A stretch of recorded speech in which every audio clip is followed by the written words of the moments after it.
ഞാൻ ജോളിയാണ് സംസാരിക്കുന്നത്. ഇന്നലത്തെ കാര്യമല്ല, ഞങ്ങൾ സാറിന്റെ അധ്വാനം ദൈവം ഫലം തന്നു. അനേകരുടെ പ്രാർത്ഥനയായിരുന്നു ആ പയ്യനൊന്ന് പാലക്കാട് വരണം. അവൻ വന്നപ്പം തൊട്ട് അവൻ പോകുന്നിടം വരെ പിന്നെ ഓൺ ചെയ്തുകൊണ്ടിരിക്കുമായിരുന്നു. കാരണം ഐ ചാനല്. കാരണം നമുക്ക് വളരെയേറെ സന്തോഷമുള്ള ഒരു കാര്യമാണ്. ഇങ്ങനെ ഒരു കാര്യം സാധിച്ചത് തന്നെ ഈ ലോകത്തിലുള്ള എല്ലാ മാതാപിതാക്കളുടെയും എല്ലാവരുടെയും പ്രാർത്ഥന കൊണ്ടാണ്. അവൻ വന്നല്ലോ, ഇനി അവൻ സ്ഥിരമായിട്ട് അവിടെ നിൽക്കും. അതുപോലെ തന്നെ ഈ കോൺഗ്രസ്സുകാരും ഈ ചതിയൻ കേട്ട 2-3 ദിവസം മുമ്പേ പാലക്കാട് ചെന്ന് നേരത്തെ ഇവൻ വരുമെന്നുള്ള അതിനായിരിക്കും ചെന്ന് വീട്ടുകാരെ എല്ലാം വിളിച്ചിട്ട് പറഞ്ഞ് 100 സീറ്റ് കിട്ടുമെന്ന്. അവനെ പോലെ തെണ്ടി ഒറ്റിക്കൊടുക്കുന്നവൻ, പിണറായിയുടെ പൈസ മേടിക്കുന്നവൻ, മാസപ്പടി മേടിക്കുന്നവൻ, നാറി അവന് ഈ തക്ക സമയത്ത് വയ്യോളം വെള്ളം കോരി വൈകിട്ട് കൊടുച്ചവനെ അവൻ പറയാൻ അവന്റെ വായിക്കകത്ത് മണ്ണ് വാരി അരക്കുന്നു. അവനെ പോലെ ഒരു തെണ്ടി. അതുപോലെ തന്നെ മറ്റേ ചാലുവാരി ഉസ്മാൻ പാലക്കാട് നടക്കുന്ന കണ്ടു. അന്നേരം ജനങ്ങൾ ചോദിക്കുന്നു മാങ്കുട്ടത്തിന്റെ കാര്യം, രാഹുലിന്റെ കാര്യം എന്തോ ആയി. അവൻ പറയുന്നു ഇവിടെ ശ്രീകണ്ഠൻ ഉണ്ടല്ലോ, നല്ല MP, വേറൊരു MLA എവിടുത്തെയാന്ന് കാണിച്ചു ഉണ്ടല്ലോ. അവന് മാറി ഇവൻ ഈ വഴിനീളെ എന്തോ കേസ് നടക്കുന്നേ. അവനെ പോലെ കാലുവാരി ലോകത്തിലാരുമില്ല. അവൻ ഓരോട്ടവൻ നിൽക്കുന്നിടത്ത് കൊടുക്കത്തില്ല, ഈ ചതിയനും കൊടുക്കത്തില്ല. കാരണം ജനങ്ങൾ അതുപോലെ അവർക്കറിയാം രാഹുൽ ഇപ്പം വന്നിന് രാഹുലിന് ടിക്കറ്റ് കൊടുക്കും, അവിടെ പാലക്കാട് തന്നെ അവൻ ജയിക്കും. അവൻ നമ്പർ 1 ഒരു ഇതായിട്ട് അവിടെ കാണും. അതുപോലെ തന്നെ ഈ കോൺഗ്രസ്സുകാർ ഇതൊക്കെ ഐ ഒക്കെ തുറന്നു നോക്കുമെന്ന് ആർക്കറിയാം. അവർ ഈ വലിയ വലിയ ചാനലുകൾ തുറന്നു നോക്കുക, അവന്മാർ കള്ളന്മാർ. ഞങ്ങൾ ആ ചാനലുകളൊന്നും ഇപ്പം കാണത്തില്ല, മൊട്ടേരെയൊന്നും ശബ്ദമില്ല ഇപ്പം. അതുപോലെ തന്നെ അത് ഏറ്റെടുത്ത ഏഷ്യാനെറ്റിനും ശബ്ദമില്ല, 18 ശബ്ദമില്ല, 24 ശബ്ദമില്ല. ഒരെണ്ണത്തിനെയും കാണരുത്. എല്ലാ കോൺഗ്രസ്സുകാരും നല്ല ലോകത്തിലുള്ളവരെല്ലാം ഇത് തുറന്നു നോക്കുമ്പം കേൾക്കാനാ. ഇവന്മാരുടെ ഒരു ചാനൽ കാണരുത്. കാരണം കള്ളന്മാരൊരു കൊച്ചനെ എങ്ങനെയാ താഴ്ത്തിക്കെത്തിയത്. ഞങ്ങൾ പള്ളിയിൽ പോയിട്ട് പോലും ആലയത്തിൽ ചെന്ന് കാല് കുത്തിയപ്പോൾ ഓർത്ത് ആദ്യം പ്രാർത്ഥിച്ചത് ദൈവമേ രാഹുൽ നാളെ നിയമസഭയെ പോണേ, ദൈവം കൂടെ പോണേ, അവന്റെ മുമ്പിലും പുറകിലും വലത്ത് വരുത്തുമായിട്ട് അവനെ ശക്തീകരിച്ച് കൊണ്ടുപോകണേ. വെളുപ്പാങ്കാലം തൊട്ട് നോക്കും അവൻ പോയോ. അത് മാത്രമേ ഉള്ളൂ. കാരണം ഞങ്ങളുടെ ഓരോ കുഞ്ഞുങ്ങളുടെ കൂട്ട് തന്നെയല്ലേ അവനെ എങ്ങനെ നമുക്ക് തള്ളിക്കളയാൻ പറ്റും. അവൻ അഥവാ ചെറുപ്പക്കാരൻ കുറ്റം ചെയ്താൽ അതിനൊക്കെ കോപം പോലീസുണ്ട്, FIR ഉണ്ട്, കോർട്ടുണ്ട്, ജഡ്ജുണ്ട്. അവരാ തീരുമാനിക്കണ്ടേ. ഇവന്റെ ക്ലിനിക്കലിനകത്തൊന്നും എടുത്ത ഒത്തിരി കംപ്ലൈന്റ് എൻ്റെ കയ്യിലുണ്ടെന്നും പറഞ്ഞുകൊണ്ടിരിക്കുന്നവരാണ് വേണ്ടിയത്. ഒരു മനുഷ്യനെ എങ്ങനെ കഴുത്തി കിട്ടുന്നു തോട്ട് എന്തുവേലും. ഇങ്ങനെ ഇത് ഞങ്ങളുടെയൊക്കെ ജീവിതത്തിൽ സുനിൽ സാറെ ആദ്യമായിട്ട് കേൾക്കുന്ന ഒരു കാര്യമാണിത്. നിയമങ്ങളുള്ള ലോ ആൻഡ് ഓർഡർ ഇവന്റെ കയ്യിൽ എങ്ങനെ എടുക്കും? നിയമങ്ങളുള്ള രാജ്യമല്ലേ. ഇവൻ എളുപ്പം അവന്റെ ആ പെണ്ണിനെ സന്തോഷിപ്പിക്കാനും പിണറായിയെ സന്തോഷിപ്പിക്കാനും അവന് സഡൻലി ഇതങ്ങ് പാസ്സാക്കി ഇത് ചെയ്തത്, മാധ്യമങ്ങൾക്ക് കൊടുത്തത്. അവനൊന്ന് കാണട്ടെ ജനങ്ങൾ കൊച്ചിനെ പൊതിയുന്നത്. അവൻ കണ്ണുനീരോട് അവന് സത്യം പറഞ്ഞാൽ ഞങ്ങൾ ഇന്നലെ രാവിലെ തൊട്ട് രാത്രി എന്തോ നിങ്ങളുടെ ചാനലിൽ നോക്കിക്കൊണ്ടിരിക്കുക, പറയുന്ന കേൾക്കുന്ന സന്തോഷമുണ്ട്. കാരണം ആദ്യം അവൻ നിയമസഭയിൽ പോയി, അത് കഴിഞ്ഞിട്ട് എന്താ വരാത്ത ഒരാഴ്ച കൂടെ ഇരുന്ന് അവൻ പോയി. അവൻ ഇന്നലെ പോയി ദൈവം അവനെ ശക്തീകരിച്ച്.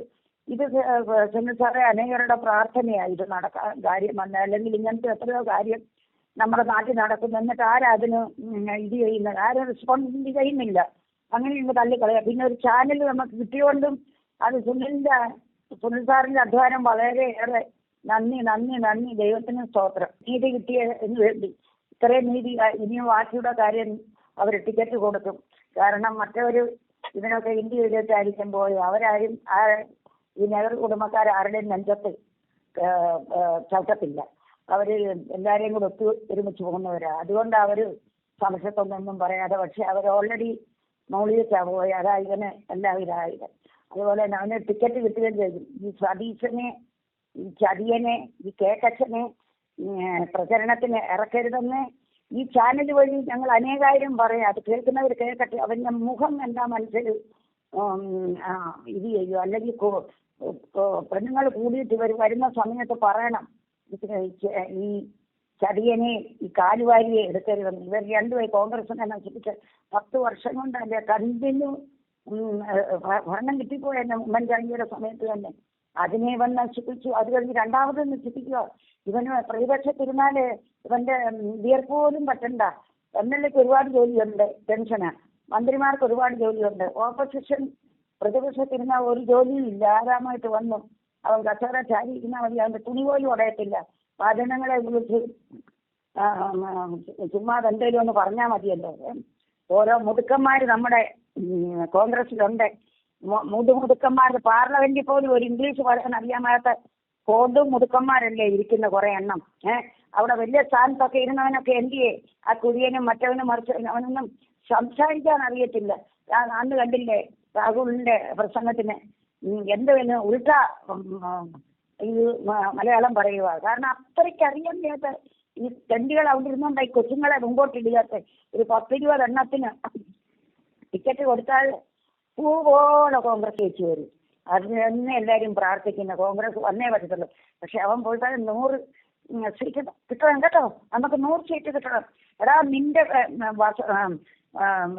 ഡ്രസ്സ് വിയർപ്പ് പോലും നനയാതെ ഈ കൊച്ചുങ്ങൾ പോയി അടി മേടിച്ച് എടുത്തോ. കൊച്ചുങ്ങളോട് പറയുക ആ പിള്ളേർ പൊക്കോ നിങ്ങൾ പോയി ഇത് ചെയ്ത് പരിശ്രമിച്ചോ. ഞാനിവിടെ ആരാമായിട്ട് പിണറായിയുടെ മാസപ്പള്ളി മേടിച്ച് കേക്കും കട്ടിയായിട്ട് ആ പെണ്ണിന്റെ കൂടെ കിടന്നോളാമെന്ന് അവൻ പറയുന്നതിൻ്റെ അർത്ഥം. അതിനെ നിങ്ങൾ വിഷമിക്കണ്ട, നിങ്ങൾ പോയി കഷ്ടപ്പെട്ടോ. അതാ ഈ ചെറുക്കന്മാരുടെ കഷ്ടപ്പാട് കൊണ്ടാ ഇത്രയും കോൺഗ്രസ് ഒന്ന് പൊങ്ങി വന്നപ്പോഴത്തേക്ക് എല്ലാവർക്കും ഒരു സന്തോഷമായി കഴിഞ്ഞു. അവരെല്ലാം ഇവന്റെ വലിയ പ്ലാനിങ് ആയിരുന്നു സുനിൽ സാറേ. അത് ജനങ്ങൾ അതിനെ ഓപ്പോസിറ്റ് ചെയ്തുകൊണ്ട് മാത്രമാണ് ഇതായത് ഇത്രയും. അവൻ അല്ലെങ്കിൽ ഈ കൊച്ചനെ തീരെ മാറ്റി MLA സ്ഥാനത്ത് നിന്നും റിസൈൻ ചെയ്യിപ്പിച്ചിട്ട് മാറ്റി കൊച്ചനെ ഇട്ടനും അവൻ ആത്മഹത്യ ചെയ്താലും വേണ്ടതില്ല. ഇവൻ പറയാണ്ട് അവൻ തോന്നുവാസത്തിൽ ഒരു കംപ്ലൈന്റ് കിട്ടിയിട്ടില്ല. ഒരു കംപ്ലൈന്റ് ഇല്ല. അതോ കംപ്ലൈന്റ് ഉണ്ടെങ്കിൽ നമ്മുടെ നിയമപ്രകാരം പോകണ്ടേ? കോർട്ടിലല്ലേ ജഡ്ജി വിധിക്കുന്നത്, അല്ലെ ഇവനല്ലല്ലോ വിധിക്കേണ്ടത്. ഇവന് എളുപ്പം പറയത്തക്കണം. ഇവർക്ക് റൂൾസ് ആൻഡ് റെഗുലേഷൻ ഇല്ല സാറേ. ഇവർക്ക് നിയമങ്ങളൊന്നും ഇല്ലയോ? ഇങ്ങനെ കോൺഗ്രസ്സുകാർ വാഗൊണ്ട് പറഞ്ഞാന്നോ മാറ്റുന്നത്? ഈ പരിപാടി ജനങ്ങളെല്ലാം കൂടെ പറഞ്ഞിട്ട് മാറ്റിക്കണം. കോർട്ടിൽ പോകണം. അവർ നിയമം നല്ലവണ്ണം ചെയ്തോളും. ഇപ്പോഴത്തെ ജഡ്ജിമാർക്കൊക്കെ അറിയാം ഈ പെണ്ണുങ്ങൾ ആണുങ്ങളെ ചതിക്കുവാന്ന്. ഇത് കുറെ നാളുകളായി തുടങ്ങിയിട്ട്. ആദ്യം ജഡ്ജിമാരുണ്ടല്ലോ ആണുങ്ങളെ പിടിച്ച് ജയിലിനകത്തിട്ട് അപ്പോഴത്തെ ഇവളുമാർ മൊത്തം പിടിച്ചു പറിച്ച് പിന്നെ അതുങ്ങളെ ATM കൂടെ എടുത്ത് പൈസ എടുത്ത് കാലിയാക്കി വിട്ടിട്ട് പിന്നെയും കിട്ടിയില്ലെങ്കിൽ അങ്ങനെയല്ലേ നമ്മൾ കാണുന്നത് ഓരോരുത്തർക്ക്. അങ്ങനത്തെ ഒരു ഇതായി. അതുകൊണ്ട് ഈ ചാനലിന് വളരെയേറെ നന്ദി. സത്യസന്ധതയോടും ആദ്യം പേടിക്കേണ്ട കാര്യമില്ല സാറേ. ദൈവം നമ്മോടുകൂടെ ഉണ്ടെങ്കിൽ നമുക്കൊന്നും പേടിക്കാനില്ല. ഈ ചെറുക്കന്മാരൊക്കെ ഈ രാഹുലിന് സപ്പോർട്ട് ചെയ്യാതിരുന്നതിന് ഈ കോൺഗ്രസ്സുകാർ പിള്ളേരും സാക്ഷി വെച്ചാരും സപ്പോർട്ട് ചെയ്തില്ല. വിശ്വനാഥ് എങ്ങാണ്ട് ഞാനും കൂടെ ഉണ്ട്. ഉമ്മൻചാണ്ടിയുടെ മോനും ഒന്നും വലിയ ഇതൊന്നുമില്ല. ഉമ്മൻചാണ്ടിയുടെ മോനും ഒന്നും മേളോട്ട് വരേണ്ടത് ഉമ്മൻചാണ്ടിയുടെ ഓർത്താ അവന് കിട്ടുന്നത്. അവനും നല്ലവണ്ണം പ്രവർത്തിച്ച് അയാളെ പോലെ എന്തെങ്കിലും കിട്ടത്തുള്ളൂ. അല്ലെ അവനും സാധ്യതയോട് ആരുണ്ടായിരുന്നു? അവൻ മാത്രം കൊണ്ട് ഓടി നടന്നിട്ട് കിട്ടാനായിട്ട് ഞങ്ങൾ അവന് വേണ്ടി പ്രാർത്ഥിക്കുമായിരുന്നു. കാരണം അവൻ മുഖേന അവനും ഈ 2-3 ഈ പിള്ളേർ രണ്ടും കഷ്ടപ്പെട്ടിട്ട് അവരുടെ കഷ്ടപ്പാട് കൊണ്ട് ജയിച്ച രമ, അവരുടെ കഷ്ടപ്പാട് കൊണ്ട് ജയിച്ച ഉമ, അങ്ങനെ പലരും. അതേസമയം ആണുങ്ങളൊക്കെ നേരെ നിന്ന് ഈ കേക്കച്ചനും ചതിയൻ രമേശും അല്ലാത്തവരെല്ലാവരും നേരെ നിൽക്കുമായിരുന്നു. അടൂർ പ്രകാശൊക്കെ പറഞ്ഞില്ലേ അവരെ എടുക്കണം, അവർ സപ്പോർട്ട്. സണ്ണി പൊളിച്ചില്ലെങ്കിലും പറഞ്ഞില്ല ഞങ്ങളെല്ലാം സപ്പോർട്ട് വന്ന് കൊടുക്കുമെന്ന കാര്യം. ആക്ച്വലി എല്ലാവരും കൂടെ പറഞ്ഞ് ഈ സതീശനെ എടുത്ത് വെളിയിൽ കളഞ്ഞിട്ട് ഇപ്പോൾ ആരെങ്കിലും വാഴപ്പിണ്ടി അവിടെ വെച്ചാലും മതി, ഇവനെ വെളിയിൽ കളയണം. പക്ഷേ ഈ നെഹ്റു കുടുംബക്കാരുണ്ടല്ലോ, ആരുടെ നെഞ്ചത്തി അവത്തി കളയത്തില്ല. നിക്കട്ടെ എന്ന് പറഞ്ഞു നിൽക്കും. നിന്ന് അവരുടെ തലമണ്ട കയറിക്കോളും. ഇവർക്കൊന്നും മനസ്സിലാകത്തില്ല. ഇത് നേരത്തെ ചെയ്യേണ്ട കാര്യങ്ങളായിരുന്നു. എന്നിട്ടും ഈ ലാസ്റ്റായിട്ടും ഇത്രയും മുമ്പേ ചെയ്തുകൊണ്ട് ഇത്രയും നല്ല കാര്യമായി. ആ കൊച്ചൻ എല്ലാം എപ്പോഴും ഞങ്ങൾ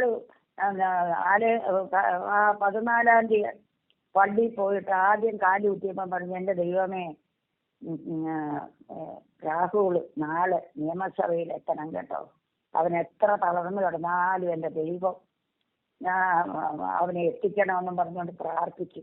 ദൈവമേ, അവൻ നിയമസഭയിൽ ചെന്ന് ആ ലിഫ്റ്റിൻ്റെ അവിടെയൊക്കെ നിന്നപ്പം വളരെയേറെ സന്തോഷമായിരുന്നു സാറേ.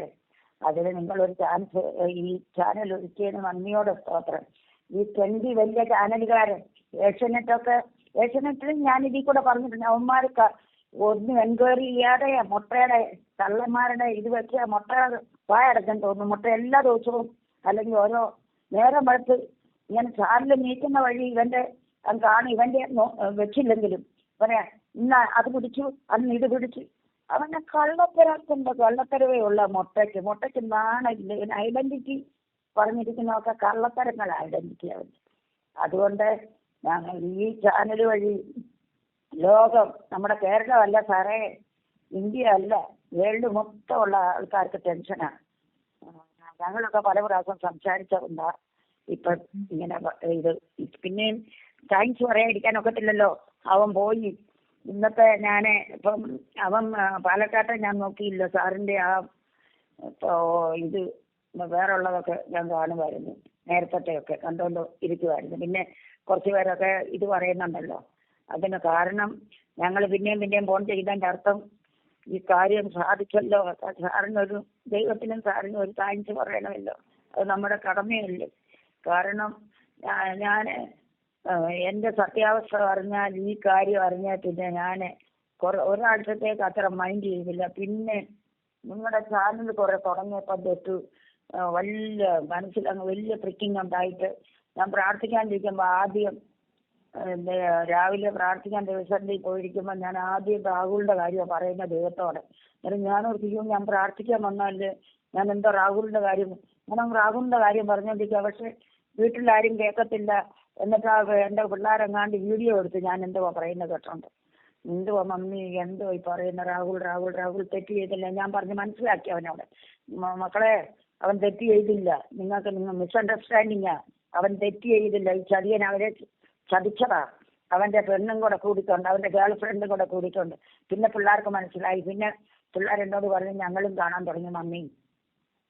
കാരണം രാഹുൽ തെറ്റ് ചെയ്തിട്ടില്ല, ഒരു ഫോട്ടോ അവൻ്റെ കയ്യിലില്ല, ഞങ്ങളും കാണാൻ തുടങ്ങി. ഞാൻ പിന്നെ പറഞ്ഞ് മനസ്സിലാക്കി കൊടുത്തു, മക്കളെ ഇതാ കാര്യം. ഈ ചതിയൻ നേരത്തെ ഉമ്മൻചാണ്ടി അല്ലെങ്കിൽ ഈ കുഞ്ഞുങ്ങൾക്കൊന്നും ഇത്രയും അവർ ഇംഗ്ലീഷ് ചാനലാണ് കാണുന്നത്, മറ്റേ ചാനൽ മറിച്ച് വേറെയൊക്കെയാണ് കാണുന്നത്. ഞങ്ങൾ ഈ മലയാളം കണ്ടുകൊണ്ടിരിക്കുന്നതുകൊണ്ടാണ് ഞാൻ പറഞ്ഞ് മനസ്സിലാക്കി. ഇത് വലിയൊരു ദൈവാനുഗ്രഹമാണ് സാറേ. ഇതുകൊണ്ട് എല്ലാവരും ഓർത്തോണം ദൈവത്തിൻ്റെ ശക്തി എങ്ങനെയാണെന്നുള്ള കാര്യം. അല്ലെങ്കിൽ ഇത് അസാധ്യത്തെ സാധ്യമാക്കി തന്ന ദൈവമാകും. ഞങ്ങൾ പരിപൂർണമായിട്ട് വിശ്വസിച്ചിരിക്കുന്നു. ഞാൻ രാവിലെ എണീറ്റപ്പോഴും പറഞ്ഞു, ദൈവമേ അവൻ ഇന്നലെ പോയല്ലോ, ദൈവത്തിൻ്റെ കരുണ അവൻ്റെ കൂടെ ഉണ്ടായിരുന്നല്ലോ. അവൻ ഓരോ വീട് കയറുന്നതും അവൻ ചെന്നിരിക്കുന്നതും ഞങ്ങളിത് അതിരാവിലെ എല്ലാം ഒരുക്കിയിട്ട് ഞങ്ങളൊക്കെ ഫ്രീ ആയിട്ടുള്ളവരാണ്. ഞങ്ങൾക്ക് ഇങ്ങനെ വേറെ ഒന്നും പരിപാടിയില്ല. ഞങ്ങൾ നോക്കി കണ്ട് സന്തോഷിച്ച് ദൈവത്തോട് പറഞ്ഞു, ദൈവമേ നിനക്ക് സ്തുതി. ഞാൻ ദൈവത്തിൻ്റെ ഫോട്ടോ വെച്ചെടുക്കുന്നുണ്ട് പറഞ്ഞു, ദൈവമേ നീ കാര്യം സാധിപ്പിച്ചു തന്നല്ലോ, അവനെ ഇനി മുന്നോട്ട് കിടക്കണം. ഇനി ഈ കോൺഗ്രസ്സുകാരെ ഈ ബുദ്ധ സൈന്യത്തെ എല്ലാം മാറ്റി ഹട്ടായിച്ച് കളയണം. ഇവന്മാരൊക്കെ കേൾക്കും, ഇതെടുക്കും, ഒരെണ്ണത്തിന് ടിക്കറ്റ് കൊടുക്കരുത്. ഈ പിള്ളേർക്ക് കൊടുക്കണം ടിക്കറ്റ്. ഈ പിള്ളേർ പോയി കണ്ടാലുണ്ടല്ലോ, മനുഷ്യൻ പറയുന്ന കേട്ടില്ലേ, ഏറ്റവും വിശ്വത ആൾക്കാർ പറയുന്ന കേട്ടില്ലേ, ബുദ്ധായൊക്കെ ഒന്നും കൊടുക്കരുത്. ഇവന്മാർ അതിനകത്ത് സൈഡ് പറഞ്ഞ് അടൂർ പ്രകാശും ഹസൻ സാറും പിന്നെ സണ്ണി അവിടെയല്ല ഇവിടെ അല്ലാത്തവിടത്ത് പറഞ്ഞല്ലാത്ത ഒരെണ്ണം പറഞ്ഞില്ല. ഞങ്ങൾ അല്ലാത്ത ഉണ്ടകൾക്കെല്ലാം പെൻഷനും മേടിച്ച് സുഖമായിട്ട് ഇരുന്നുകൊണ്ട് ചില ബന്ധികളൊക്കെ ഉണ്ടകളുണ്ടല്ലോ കോൺഗ്രസിന് നശിപ്പിക്കാൻ നോക്കിയിട്ടേ ഉള്ളൂ അവന്മാരൊക്കെ. ആ 3-4 എണ്ണത്തിൻ്റെ പേര് പറയുന്നില്ല, 3-4 എണ്ണം ഉമ്മൻചാണ്ടി ഒട്ടേ ഉള്ളൂ ഒരു ഇതായിട്ടുള്ളത്. എല്ലാവന്മാരും അങ്ങനെ. കരുണാകരനും കാലുമാറിയായിരുന്നു. അതല്ലേ അവൻ്റെ മോള് പോയി പപ്പമ്പൂടെയും കഴിഞ്ഞിപ്പോൾ മാറിയിരിക്കുന്നത്. രാഹുലിൻ്റെ കിട്ടിയിട്ടുണ്ട്. എല്ലാം കോൺഗ്രസിനെ മേടിച്ച് തിന്ന് കുടിച്ച് തടിച്ച് വാരി എല്ലാം സുഖമാക്കിയിട്ട് ഒരു പയ്യൻ ഒരു 15 ഒരു 50-100 കോഴികൾ അവിടെ ഇരിക്കുമ്പോൾ പറയുന്നു, ഒരു കൊച്ചിനങ്ങോട്ട് ചെല്ലുമ്പോഴത്തേക്ക് അവനെ ഇവർക്ക് വായില്ലയോ പറയാനായിട്ട്. അവർ എന്തോ പറയും, നല്ലപോലെ ഷാഫിയെ പോലെ മങ്കുട്ടിയെ പോലെ പറയുന്നതായിരുന്നെങ്കിൽ കമ്മ്യൂണിസ്റ്റുകാർ ഒരെണ്ണം മിണ്ടത്തില്ല. അവൻ എല്ലാ ദിവസവും നിയമസഭയിൽ പോകാൻ പറ്റുമായിരുന്നു. ഇവർ വാ വിളിക്കത്തില്ല. ഈ ചതിയൻ അവർക്ക് സപ്പോർട്ട്. ഈ ചതിയൻ 9 വർഷം ഒന്നും പറഞ്ഞിട്ടില്ല. സാറേ ഓപ്പോസിഷനിൽ നിന്നുകൊണ്ട് ഒന്നും പറഞ്ഞിട്ടില്ല. അവനിപ്പോൾ 2-3 ദിവസമായിട്ട് രാത്രി പിണറായിയോട് സെറ്റിൽമെന്റ് ചെയ്യും, രാവിലെ ഇത് പറയും. ഞങ്ങൾ നാളെ അതാ പറയാൻ പോകുന്നത്. അവർ അതിന് ആൻസർ നല്ല ആ ക്വസ്റ്റ്യൻ അനുസരിച്ച് ആൻസർ നല്ലവണ്ണം തയ്യാറാക്കും. എന്നിട്ട് പിറ്റേ ദിവസം പറയുന്ന അനുസരിച്ച് അവർ നിലകൊണ്ടയ്ക്ക് കയറും. എല്ലാ ദിവസവും നിലകൊണ്ടയ്ക്ക് കയറുക. ഞങ്ങൾ എല്ലാ ദിവസവും കാണുന്നുണ്ട്. അല്ല എന്നൊക്കെയാണ് ഉള്ളെന്ന് വെച്ചാൽ അസംബ്ലി നിയമസഭ എന്നൊക്കെയാണ് ഉള്ളെന്ന് വെച്ചാൽ അതിനും കാണുന്നുണ്ട്. ഇവൻ ഇന്നുവരെ ഒന്നും പറഞ്ഞിട്ടില്ല. ഇവൻ്റെ രാത്രിയൊക്കെ അഡ്ജസ്റ്റ്മെന്റ് ആയതല്ല. ഇവൻ കുറച്ച് നാളായിട്ട് ഈ ചതിയനെ ഇപ്പോഴെങ്കിലും ദൈവം കാണിച്ചു തന്നോ നല്ല കാര്യമായി മനസ്സിലായി. ഈ ചതിയൻ, വെടിയൻ ചതിയൻ കേക്കച്ഛൻ അവളുമായിട്ട് നിൽക്കുന്നു. അവളുമായിട്ട് നിന്നിട്ട് അവളെ ഉടനെ ഏത് ബുദ്ധിയുള്ളവർക്കും അറിയില്ല, ഒരു നിമിഷം കൊണ്ട് അവൻ അവളെ ഇറക്കി. പിന്നെ മാധ്യമങ്ങളെ കണ്ടു. പിന്നെ അവൻ്റെ കയ്യിൽ ഒത്തിരി ഉണ്ടെന്ന് പറഞ്ഞ് കൊച്ചൻ നശിച്ചോട്ടെ. അതെന്തുവാ ഇവൻ എഗ്രിമെന്റ് എടുത്തിട്ടുണ്ട് പിണറായിയോട്, ഇവരെ എല്ലാം മാറ്റിത്തരണം. കോൺഗ്രസ് ഈ 2-3 ചെക്കന്മാർ പോയാൽ പിന്നെ അവിടെ എന്തോ ആരിയിരിക്കുന്നു, വാ പൊളിക്കാത്ത കുറേ എണ്ണമാ. ആ കുഴൽനാട് നടന്ന പണ്ടൊക്കെ വാ പൊളിക്കുമായിരുന്നു. ഇപ്പോഴും അയാളും മഹാ അസത്ത.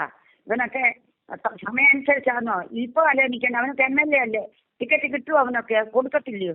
പറയണ്ടായോ? ന്യായം പറയണ്ടേ? അധിക പ്രസംഗി പെണ്ണുങ്ങൾ അവളുമാർക്കൊന്നും ടിക്കറ്റ് കൊടുത്താൽ ഓരോത്ത് കോൺഗ്രസ്സുകാർ കൊടുക്കത്തില്ല സാറേ.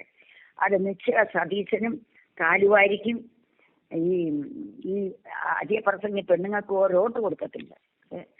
അവളുമാരെയൊക്കെ ജയിപ്പിച്ച ഒരു ഉമ ഇവിടെ ന്യൂസിലാരാണ്ട് പറയുന്നത് കമ്മ്യൂണിസ്റ്റിലോട്ട് പറഞ്ഞു. അവൾ പോകുന്നതാണ് നല്ലത്, അല്ല വീട്ടിൽ കയറി ഇരിക്കാൻ പറയും.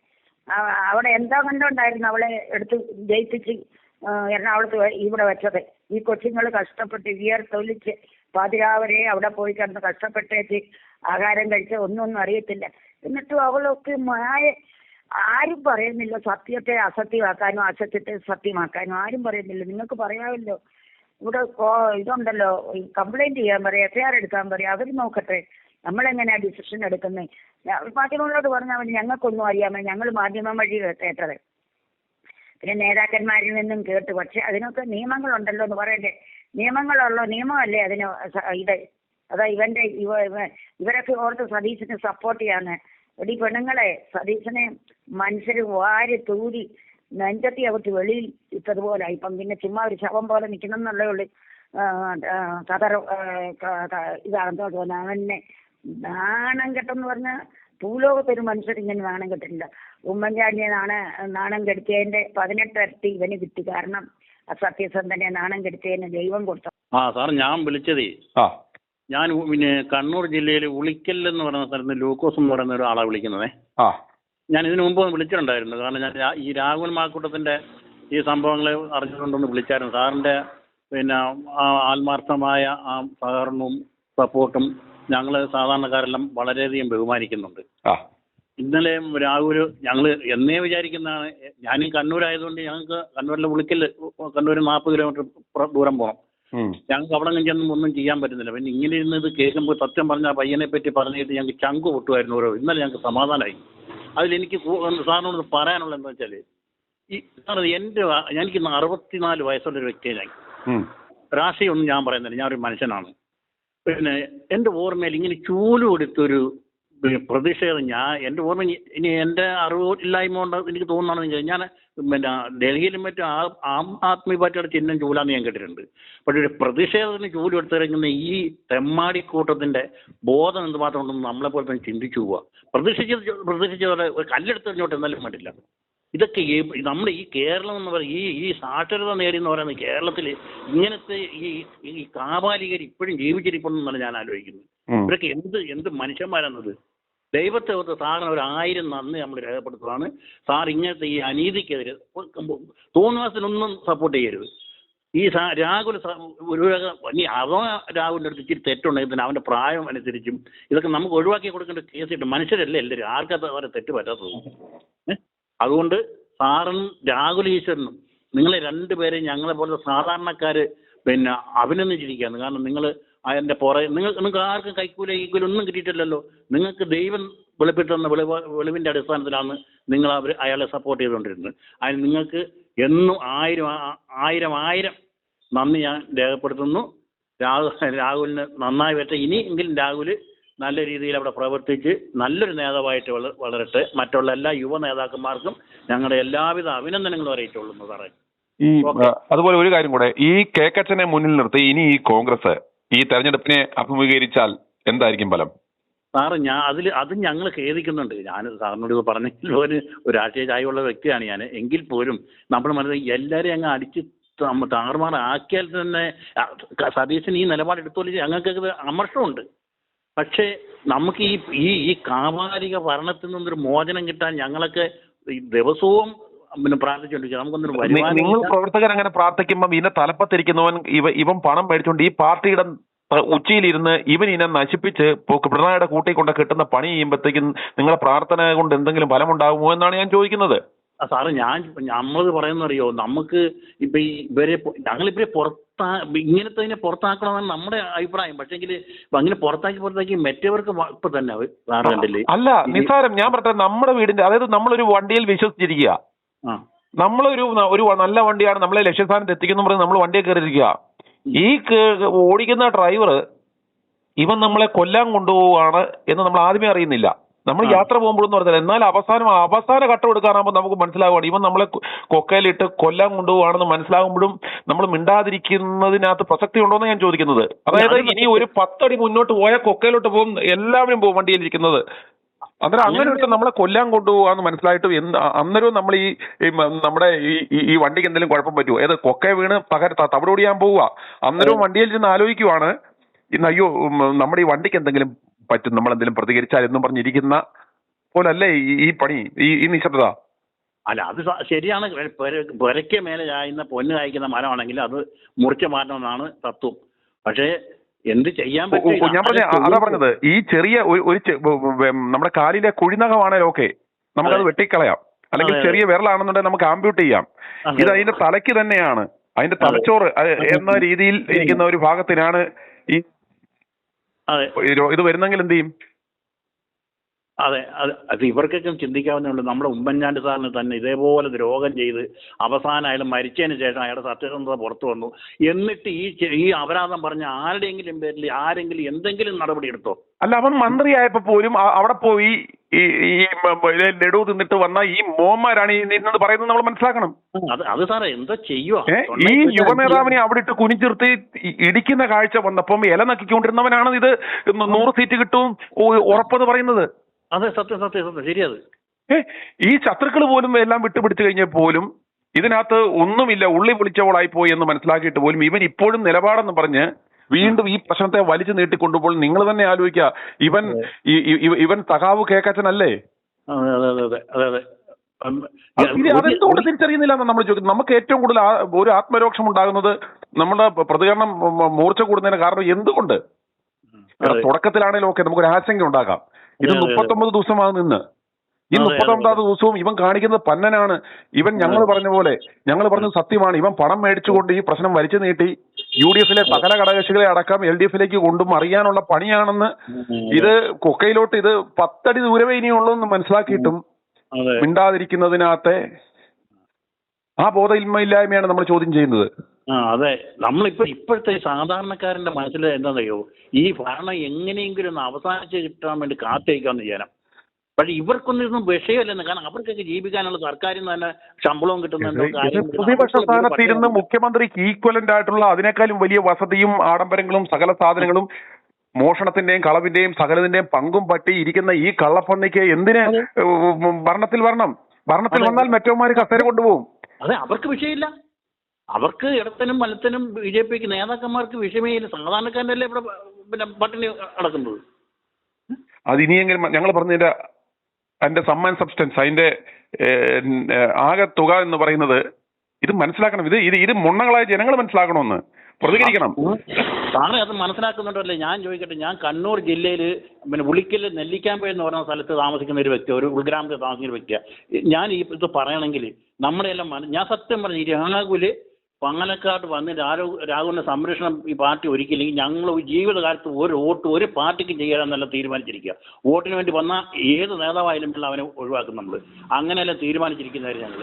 ഏതായാലും ആ ചെറുക്കൻ പാലക്കാട് എത്തി. സാറിനറിയോ, ഞങ്ങളിത് കണ്ണിൽ എണ്ണ ഒഴിച്ചവരെ ഞാൻ പകൽ മുഴുവൻ ഈ ചാനൽ കണ്ടോണ്ടിരിക്കുകയാണ്. കാരണം ഈ പാലക്കാട് അവന്റെ ഓഫീസിലെത്തി എന്തെങ്കിലും അവൻ ചെയ്യുന്നുണ്ടോ, അവന് കയറാൻ പറ്റുന്നുണ്ടോ ഞങ്ങൾ നോക്കിയിരിക്കുകയാണ്. കയറിയതിന് ശേഷം സത്യം പറയാൻ ഞങ്ങൾക്ക് സമാധാനമായിട്ട് അറിയോ. അത്ര വരെ ഞങ്ങൾ സാധാരണക്കാർ ഈ കാര്യത്തെ പറ്റി ചിന്തിക്കുന്നുണ്ട്. ഹലോ സാറേ, കേൾക്കുക. അപ്പം അതുകൊണ്ട് എന്താ സാറേ ചെയ്യുക? കാരണം ഇങ്ങനത്തത് അതെല്ലാം ഇതിനകത്ത് ഒഴിവാകുകയാണ് വേണ്ടത്. പക്ഷെ നമ്മളെ പുറത്ത് ഇങ്ങനെ പ്രതികരിക്കും. ഇപ്പം ഇത് എൻ്റെ ജീവിതത്തിൽ ഞാൻ ആദ്യമാണ് സാറിൻ്റെ ഈ ചാനലിൽ 2-3-4 ദിവസം മുമ്പ് വന്ന് വിളിച്ച് ഏതായാലും എനിക്ക് കിട്ടി. ഇന്നും ഇപ്പം വിളിച്ച് എനിക്ക് കിട്ടി. എൻ്റെ ജീവിതത്തിൽ ആദ്യമായിട്ടാണ് ഞാൻ ഇങ്ങനെ ചാനലിൽ വിളിച്ചിട്ട് ഇങ്ങനെ ഒരു അഭിപ്രായം പറയുന്നത്. ഞാൻ തന്നെ ഇത് കേൾക്കുന്നത്, ഫോൺ എടുക്കുകയും ഞാൻ സംസാരിക്കുകയും എനിക്ക് ഒരു പണിയില്ലാതിരുന്ന് ചെയ്യുന്ന ആളല്ല ഞാൻ. എന്തുകൊണ്ട് ഞാൻ ഓരോരുത്തരെ ശ്രമിക്കുന്നു എന്നറിയാമോ? ഞാനിത് ലോകമെമ്പാടുമുള്ള ഓരോ ജില്ലകളിലുമുള്ള ഓരോ രാജ്യങ്ങളിലുമുള്ള ജനങ്ങളുടെ ആ സ്പന്ദനം, ആ ഫീഡ്ബാക്ക് ഞാൻ അറിയുകയാണ്. എന്റെ നാവിലൂടെ വരുന്നത് ആളുകളുടെ ഈ അഭിപ്രായമാണ്. അന്നേരം ഒരു പ്രൊഫഷണൽ മാർക്കറ്റിംഗ് ഏജൻസി 100 കണക്കിന് ഫീൽഡ് ഇൻഫർമേഷൻ ഡേറ്റാസ് കളക്ട് ചെയ്യാൻ ആളെ വിട്ട് അവരെടുക്കുന്ന ഫീഡ്ബാക്കിനേക്കാളും ആക്യുറേറ്റ് ആയിട്ട് ജനങ്ങളുടെ നേരിട്ടുള്ള സ്പന്ദനം ഞാൻ കേട്ട് ഉണ്ടാകുന്ന ഒരു പെർസെപ്ഷന്റെ ബേസിലാണ് ഞാൻ ഈ സംസാരിക്കുന്നത്. ലോകത്ത് എനിക്ക് പറയാം, ഒരു മനുഷ്യൻ പോലും ഇത്രയും എഫേർട്ട് എടുത്ത് ജനങ്ങളുടെ പൾസ് മനസ്സിലാക്കി ജനങ്ങളോട് സംവദിക്കുന്നില്ല. ഞാൻ ഈ പറയുന്നതെന്ന് പറഞ്ഞാൽ ഓരോ ആളുകളുടെയും പൾസാണ്, ഓരോ ജനങ്ങളും പറയുവാൻ ആഗ്രഹിക്കുന്ന കാര്യങ്ങളാണ് ഞാൻ പറയുന്നത്. അതോടൊപ്പം ഇനി സാറിന് എനിക്കൊന്ന് പറയാനുള്ളത്, സാറിന് ഈ രാഹുലുമായിട്ടും ഷാബിയായിട്ട് ഇങ്ങനത്തെ നമുക്ക് ഏതായിട്ട് അനുഭവമായല്ലോ. പിന്നെ ഉമ്മൻചാണ്ടി സാറിൻ്റെയൊക്കെ കാര്യം കൊണ്ട് പഠിച്ചില്ല. ഇനി ഈ അനുഭവം പറ്റുകൊണ്ട് ഇനിയെങ്കിലും ഒരു അപവാദത്തിൽ ചെന്നെത്താതെ ഈ അവരെ ഭരണം കിട്ടിയാലും അവരുടെ നേതൃത്വത്തിൽ ഒരു ഭരണം നമുക്കല്ലെങ്കിൽ നമ്മുടെ അടുത്ത തലമുറയ്ക്ക് കിട്ടുമെന്നുള്ള പ്രതീക്ഷയിൽ ഒന്ന് നിവർന്നു നിൽക്കാൻ അവരോട് പറയണം. അല്ല, അവർക്ക് പറയേണ്ട ആവശ്യമില്ല. അവർ ഇതെല്ലാം കേൾക്കുന്നുണ്ട്. നമ്മൾ ഒരു രാഷ്ട്രീയക്കാരന്റെയും പുറകെ പോകത്തില്ല, അവനെ സൂചിപ്പിക്കാനും പോകത്തില്ല, അവന്റെ അഭിപ്രായം പറയാനും പോകത്തില്ല. ചെവി ഉണ്ടെങ്കിൽ ഇത് കേൾക്കട്ടെ. ഇത് ആവശ്യക്കാരൻ കേട്ടിരിക്കും, മാറണ്ടോ മാറിയിരിക്കും. നമ്മൾ ഒരു രാഹുലല്ല, ഷാഫിയല്ല, പ്രധാനമന്ത്രി സ്ഥാനത്തിരിക്കുന്ന ആളുടെ പോലും നമ്മൾ അവരെ വിളിക്കാനോ നമ്മൾ ഉപദേശിക്കാനോ അല്ലെങ്കിൽ നമ്മുടെ ഒരു ഫീഡ്ബാക്ക് അറിയിക്കാനോ നമ്മൾ പോകില്ല. നമ്മൾ ആരുടെയും വാച്ചിൽ പുറത്തു പോയി ഇവരുടെ ഒരു ഇത് നമ്മൾ സംസാരിക്കാനോ ഇവരെ ഒന്ന് ഫോൺ വിളിച്ച് സംസാരിക്കാൻ പോലും നമ്മൾ അറ്റൻഡ് ചെയ്യാറില്ല. കാരണം അത് കേൾക്കേണ്ടവൻ ഇത് കേട്ടിരിക്കും. അത് അവരുടെ കയ്യിൽ കൃത്യമായിട്ടും അത് എത്തിയിരിക്കും, അവർ കേട്ടിരിക്കും. ഈ കർത്താവ് പറഞ്ഞ പോലെ കേൾപ്പാൻ ചെവിയുള്ളവൻ കേൾക്കട്ടെ. സാറ് ഞാൻ ഈ വിളിച്ചതിന്റെ ഉദ്ദേശം എന്ന് വെച്ചാൽ എനിക്കിപ്പോൾ നേരിട്ട് ഞാൻ രാവിലെ നിന്ന് ഫോൺ വിളിച്ചു നോക്കി, പക്ഷേ എനിക്ക് കിട്ടിയില്ല. അപ്പം അങ്ങനെ സാറിന് ഇപ്പോൾ 2 പ്രാവശ്യം വിളിച്ചെങ്കിൽ 2 പ്രാവശ്യം കിട്ടുകയും ചെയ്തു. അപ്പം എന്നെപ്പോഴത്തെ ഈ അഭിപ്രായം ഇവരൊക്കെ എങ്ങനെ മനസ്സിലാക്കുമെന്ന് സാറേ ഞങ്ങളുടെ ഒരു ഇത്. കാരണം ഞങ്ങൾ മനസ്സിൽ കാണുന്ന പോലെ ഏതെങ്കിലും കാര്യങ്ങൾ നടന്നു. അല്ല, നമുക്ക് ഒരു കാര്യം നമ്മൾ എല്ലാ കാര്യങ്ങളും മനസ്സിലാക്കാൻ ഞാൻ പറഞ്ഞില്ല. ഇപ്പം ഈ പറഞ്ഞ പോലെ ഇപ്പൊ ഈ വിഷയവുമായിട്ട് ബന്ധപ്പെട്ട് നമ്മുടെ ഇതുപോലെ ഈ വാർത്തകൾ കണ്ട് ആയിരക്കണക്കിന് ആളുകൾ അറ്റ് എ ടൈം ഒരു ഫോണിലേക്ക് വിളിക്കുമ്പോഴത്തേക്കും ഞാൻ പറഞ്ഞു, ഇപ്പൊ എന്റെ ഈ ഫോൺ വരുന്നതിനകത്ത് പോലും എനിക്ക് ലഭിക്കുന്നതിന്റെ ഒരു 5% കോള് പോലും എനിക്ക് എടുക്കാൻ പറ്റുന്നില്ല. കാരണം ഒരു മനുഷ്യനെ പ്രോത്സാഹം ഇപ്പൊ നമ്മൾ കണ്ട എത്ര നേരമായി സംസാരിക്കുന്നു. ഒരാളുമായിട്ട് സംസാരിക്കുമ്പോൾ നമുക്ക് 1 വാക്കിലോ 2 വാക്കിലോ നിന്ന് സംസാരിക്കുന്നതല്ല നമ്മൾ സംസാരിക്കുന്നത്. നമ്മൾ അങ്ങോട്ടും ഇങ്ങോട്ടും ചില കാര്യങ്ങൾ പറയുമ്പോൾ ചിലപ്പോൾ 10 മിനിറ്റോ 15 മിനിറ്റോ 2 മണിക്കൂർ വരെ എടുത്തേക്കുന്ന സംസാരങ്ങളുണ്ട്. അന്നേരം അത്രയും സംസാരം പോകും. അന്നേരം ആ രാഹുലിനെ സംബന്ധിച്ചിടത്തോളം ഇപ്പോഴത്തെ അവസ്ഥയിൽ അനുകൂലിച്ചും പ്രതികൂലിച്ചും എല്ലാത്തരം കോളുകൾ വരും. അന്നേരം അതെല്ലാം എടുക്കുക, ആൻസർ ചെയ്യുക എന്നുള്ളത് ഒരു പക്ഷേ പോസിബിൾ. അതുകൊണ്ട് നമ്മൾ ഡിസ്കാർട്ടഡ് ആവേണ്ട ആവശ്യമില്ല. നമ്മൾ പറയാനുള്ളത് പ്രതികരിച്ചുകൊണ്ടിരിക്കുക. ഇതിപ്പോ ഞാൻ പറഞ്ഞില്ല, ഇപ്പൊ i2 ന്യൂസിലൂടെ ഇപ്പൊ ഈ സംസാരിക്കുന്നു, ഇതെന്ന് പറഞ്ഞാൽ ലോകമെമ്പാടുമുള്ള എല്ലാ ജനങ്ങളും കേൾക്കും. രാഹുൽ അടക്കം കേൾക്കും. ഇത് നമ്മൾ ഉദ്ദേശിക്കുന്ന പോലെ ഒരു ചെറിയ നമ്മൾ തമ്മിൽ ഈ സംസാരിക്കുന്ന ഒരു 1-to-1 ഇന്ററാക്ഷൻ അല്ല ഇത്. ഇത് ജനങ്ങളിലേക്ക് മുഴുവൻ പോകും. ഇത് ചർച്ചയാകും. ഇത് പലതവണ കേൾക്കും. പല തരത്തിലുള്ള ആളുകൾ ഇതിനെ വിലയിരുത്തപ്പെടും. ഒരു അഭിപ്രായ രൂപീകരണത്തിന്, ഒരു കാറ്റലിസ്റ്റ് എന്ന രീതിയിലാണ് നമ്മൾ പ്രവർത്തിക്കുന്നത്. ഒരു അഭിപ്രായ രൂപീകരണത്തിന്, ഒരു ഡിസിഷൻ മേക്കേഴ്സിന്, ഒരു അഭിപ്രായ സമന്വയത്തിനൊക്കെ വളരെയേറെ ഹെൽപ്ഫുൾ ആയ ഒരു ഇൻപുട്സ് ആണ് നമ്മൾ ഈ കൊടുക്കുന്നത്. അവരാരും ഇറങ്ങി ഇത് അന്വേഷിക്കേണ്ട. അത് സത്യസന്ധമായ, ഞങ്ങൾക്കൊരു പാർട്ടിയില്ല, ഞാൻ ഏതെങ്കിലും ഒരു പാർട്ടിയുടെ വക്താവല്ല, ഏതെങ്കിലും ആരുടെ PRINC അല്ല. നമ്മൾ ഇപ്പോൾ രാഹുലിനെ സപ്പോർട്ട് ചെയ്യുന്നത്, രാഹുലിന്റെ ഫാനല്ല ഞാൻ, രാഹുലിന്റെ ഒരു തൊഴിലാളിയല്ല ഞാൻ, രാഹുലിന് വേണ്ടി PR വർക്ക് ചെയ്യുന്ന ആളല്ല ഞാൻ, രാഹുലിന്റെ ഹാർഡ് സപ്പോർട്ടറും അല്ല. ഈ വിഷയത്തിൽ രാഹുലിന് എന്താ പറയുക, ഒരു നാച്ചുറലായി കിട്ടേണ്ടുന്ന ഒരു ജസ്റ്റിസ് നിഷേധിക്കപ്പെട്ടു എന്നതുകൊണ്ടാണ് രാഹുലിന് വേണ്ടി നമ്മൾ നിൽക്കുന്നത്. അതല്ലാതെ രാഹുലിനെ ഏതെങ്കിലും ഒരു പൊസിഷനിൽ എത്തിക്കാൻ, രാഹുലിനെ ഒരു പൊസിഷൻ ചെയ്തേക്കാന്ന് കരുതി ഇറങ്ങിയേക്കുന്ന ഒരു PR വർക്ക് ചെയ്യുന്ന ഒരാളല്ല ഞാൻ. ഈ വിഷയത്തിൽ, ഈ നിലപാടിൽ നമ്മൾ നേരത്തെയും ഇതൊക്കെ സപ്പോർട്ട് ചെയ്തു. മറ്റൊന്നുമില്ല, ഒരു ചെറുപ്പക്കാരൻ കഴിവുള്ള ഇതുപോലുള്ള ആളുകൾ രാഷ്ട്രീയത്തിൽ വരണം എന്നതുകൊണ്ട് നമ്മൾ സപ്പോർട്ട് ചെയ്തു. ഈ വിഷയത്തിൽ എന്താ, ഇതുപോലുള്ള കഴിവുള്ളവരെ സംഘം ചേർന്ന് സമാന മനസ്കർ, തുല്യ ദുഃഖിതർ, അസൂയ മൂത്തവർ ഒന്നിച്ചു ചേർന്ന് വട്ടം കൂടി ഇല്ലാതാക്കാൻ ശ്രമിച്ചപ്പോൾ നമ്മൾ ഇടപെടുന്നു. അത് കൂടെ ആരുണ്ടെന്നും നമ്മൾ നോക്കുന്നില്ല, വിജയിക്കുമെന്നും നമുക്ക് പ്രശ്നമില്ല.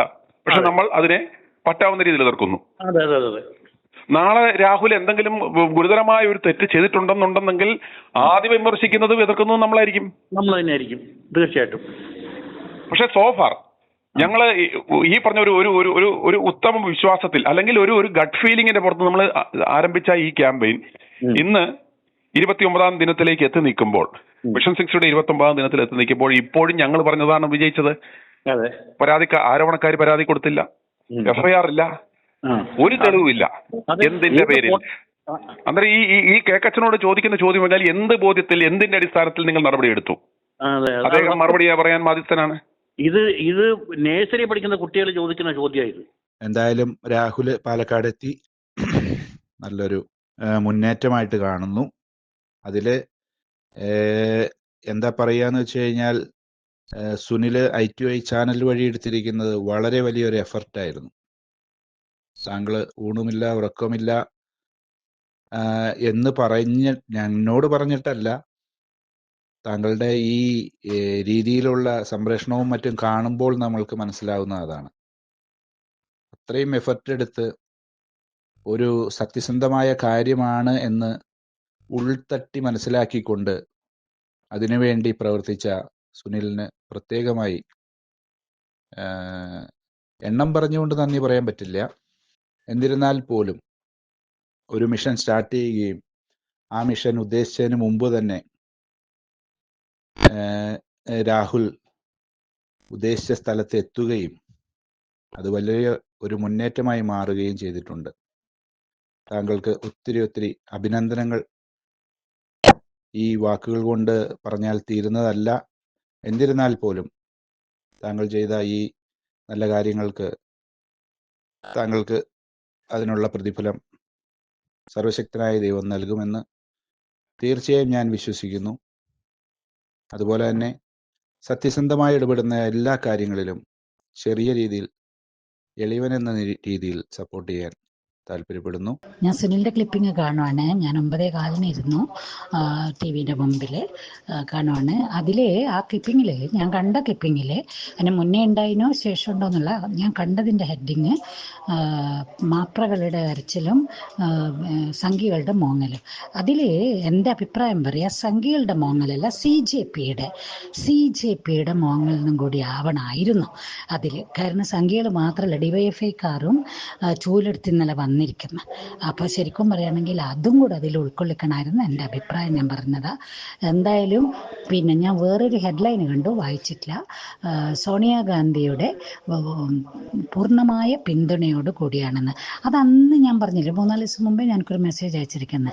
ചെറിയൊരു സമാധാനമുണ്ട്, വയനാട്ടിൽ ഇവരൊക്കെ എത്തിയിട്ടുണ്ട്. അതിന് ക്ലിയറായ പിക്ചർ എനിക്ക് കിട്ടിയിട്ടില്ല, എത്തിയിട്ടുണ്ട്. അത് അവരുടെ നിർബന്ധം, അവർ കാര്യങ്ങൾ ഗ്രഹിച്ചു എന്ന്. സത്യം പറയുകയാണെങ്കിൽ ഞാൻ ആഗ്രഹിച്ചതാ ഹിന്ദിയിൽ ഒരു പാരഗ്രാഫ് സുനിലിന് അയച്ചു തരണം. ഹിന്ദിയിൽ എഴുതിയിട്ടല്ല, ഹിന്ദി പറഞ്ഞ വോയിസ് എഴുതാൻ എനിക്ക് അറിയില്ല. എഴുതാൻ അറിച്ച അക്ഷരം അറിയില്ല എന്നല്ല, മൊബൈലിൽ ചെയ്യാൻ അറിയില്ല, മെസ്സേജ് ഇടാൻ അറിയില്ല. അത് വോയിസ് മെസ്സേജാണ് എൻ്റെ ഏറ്റവും ഇഷ്ടപ്പെട്ട കാര്യം.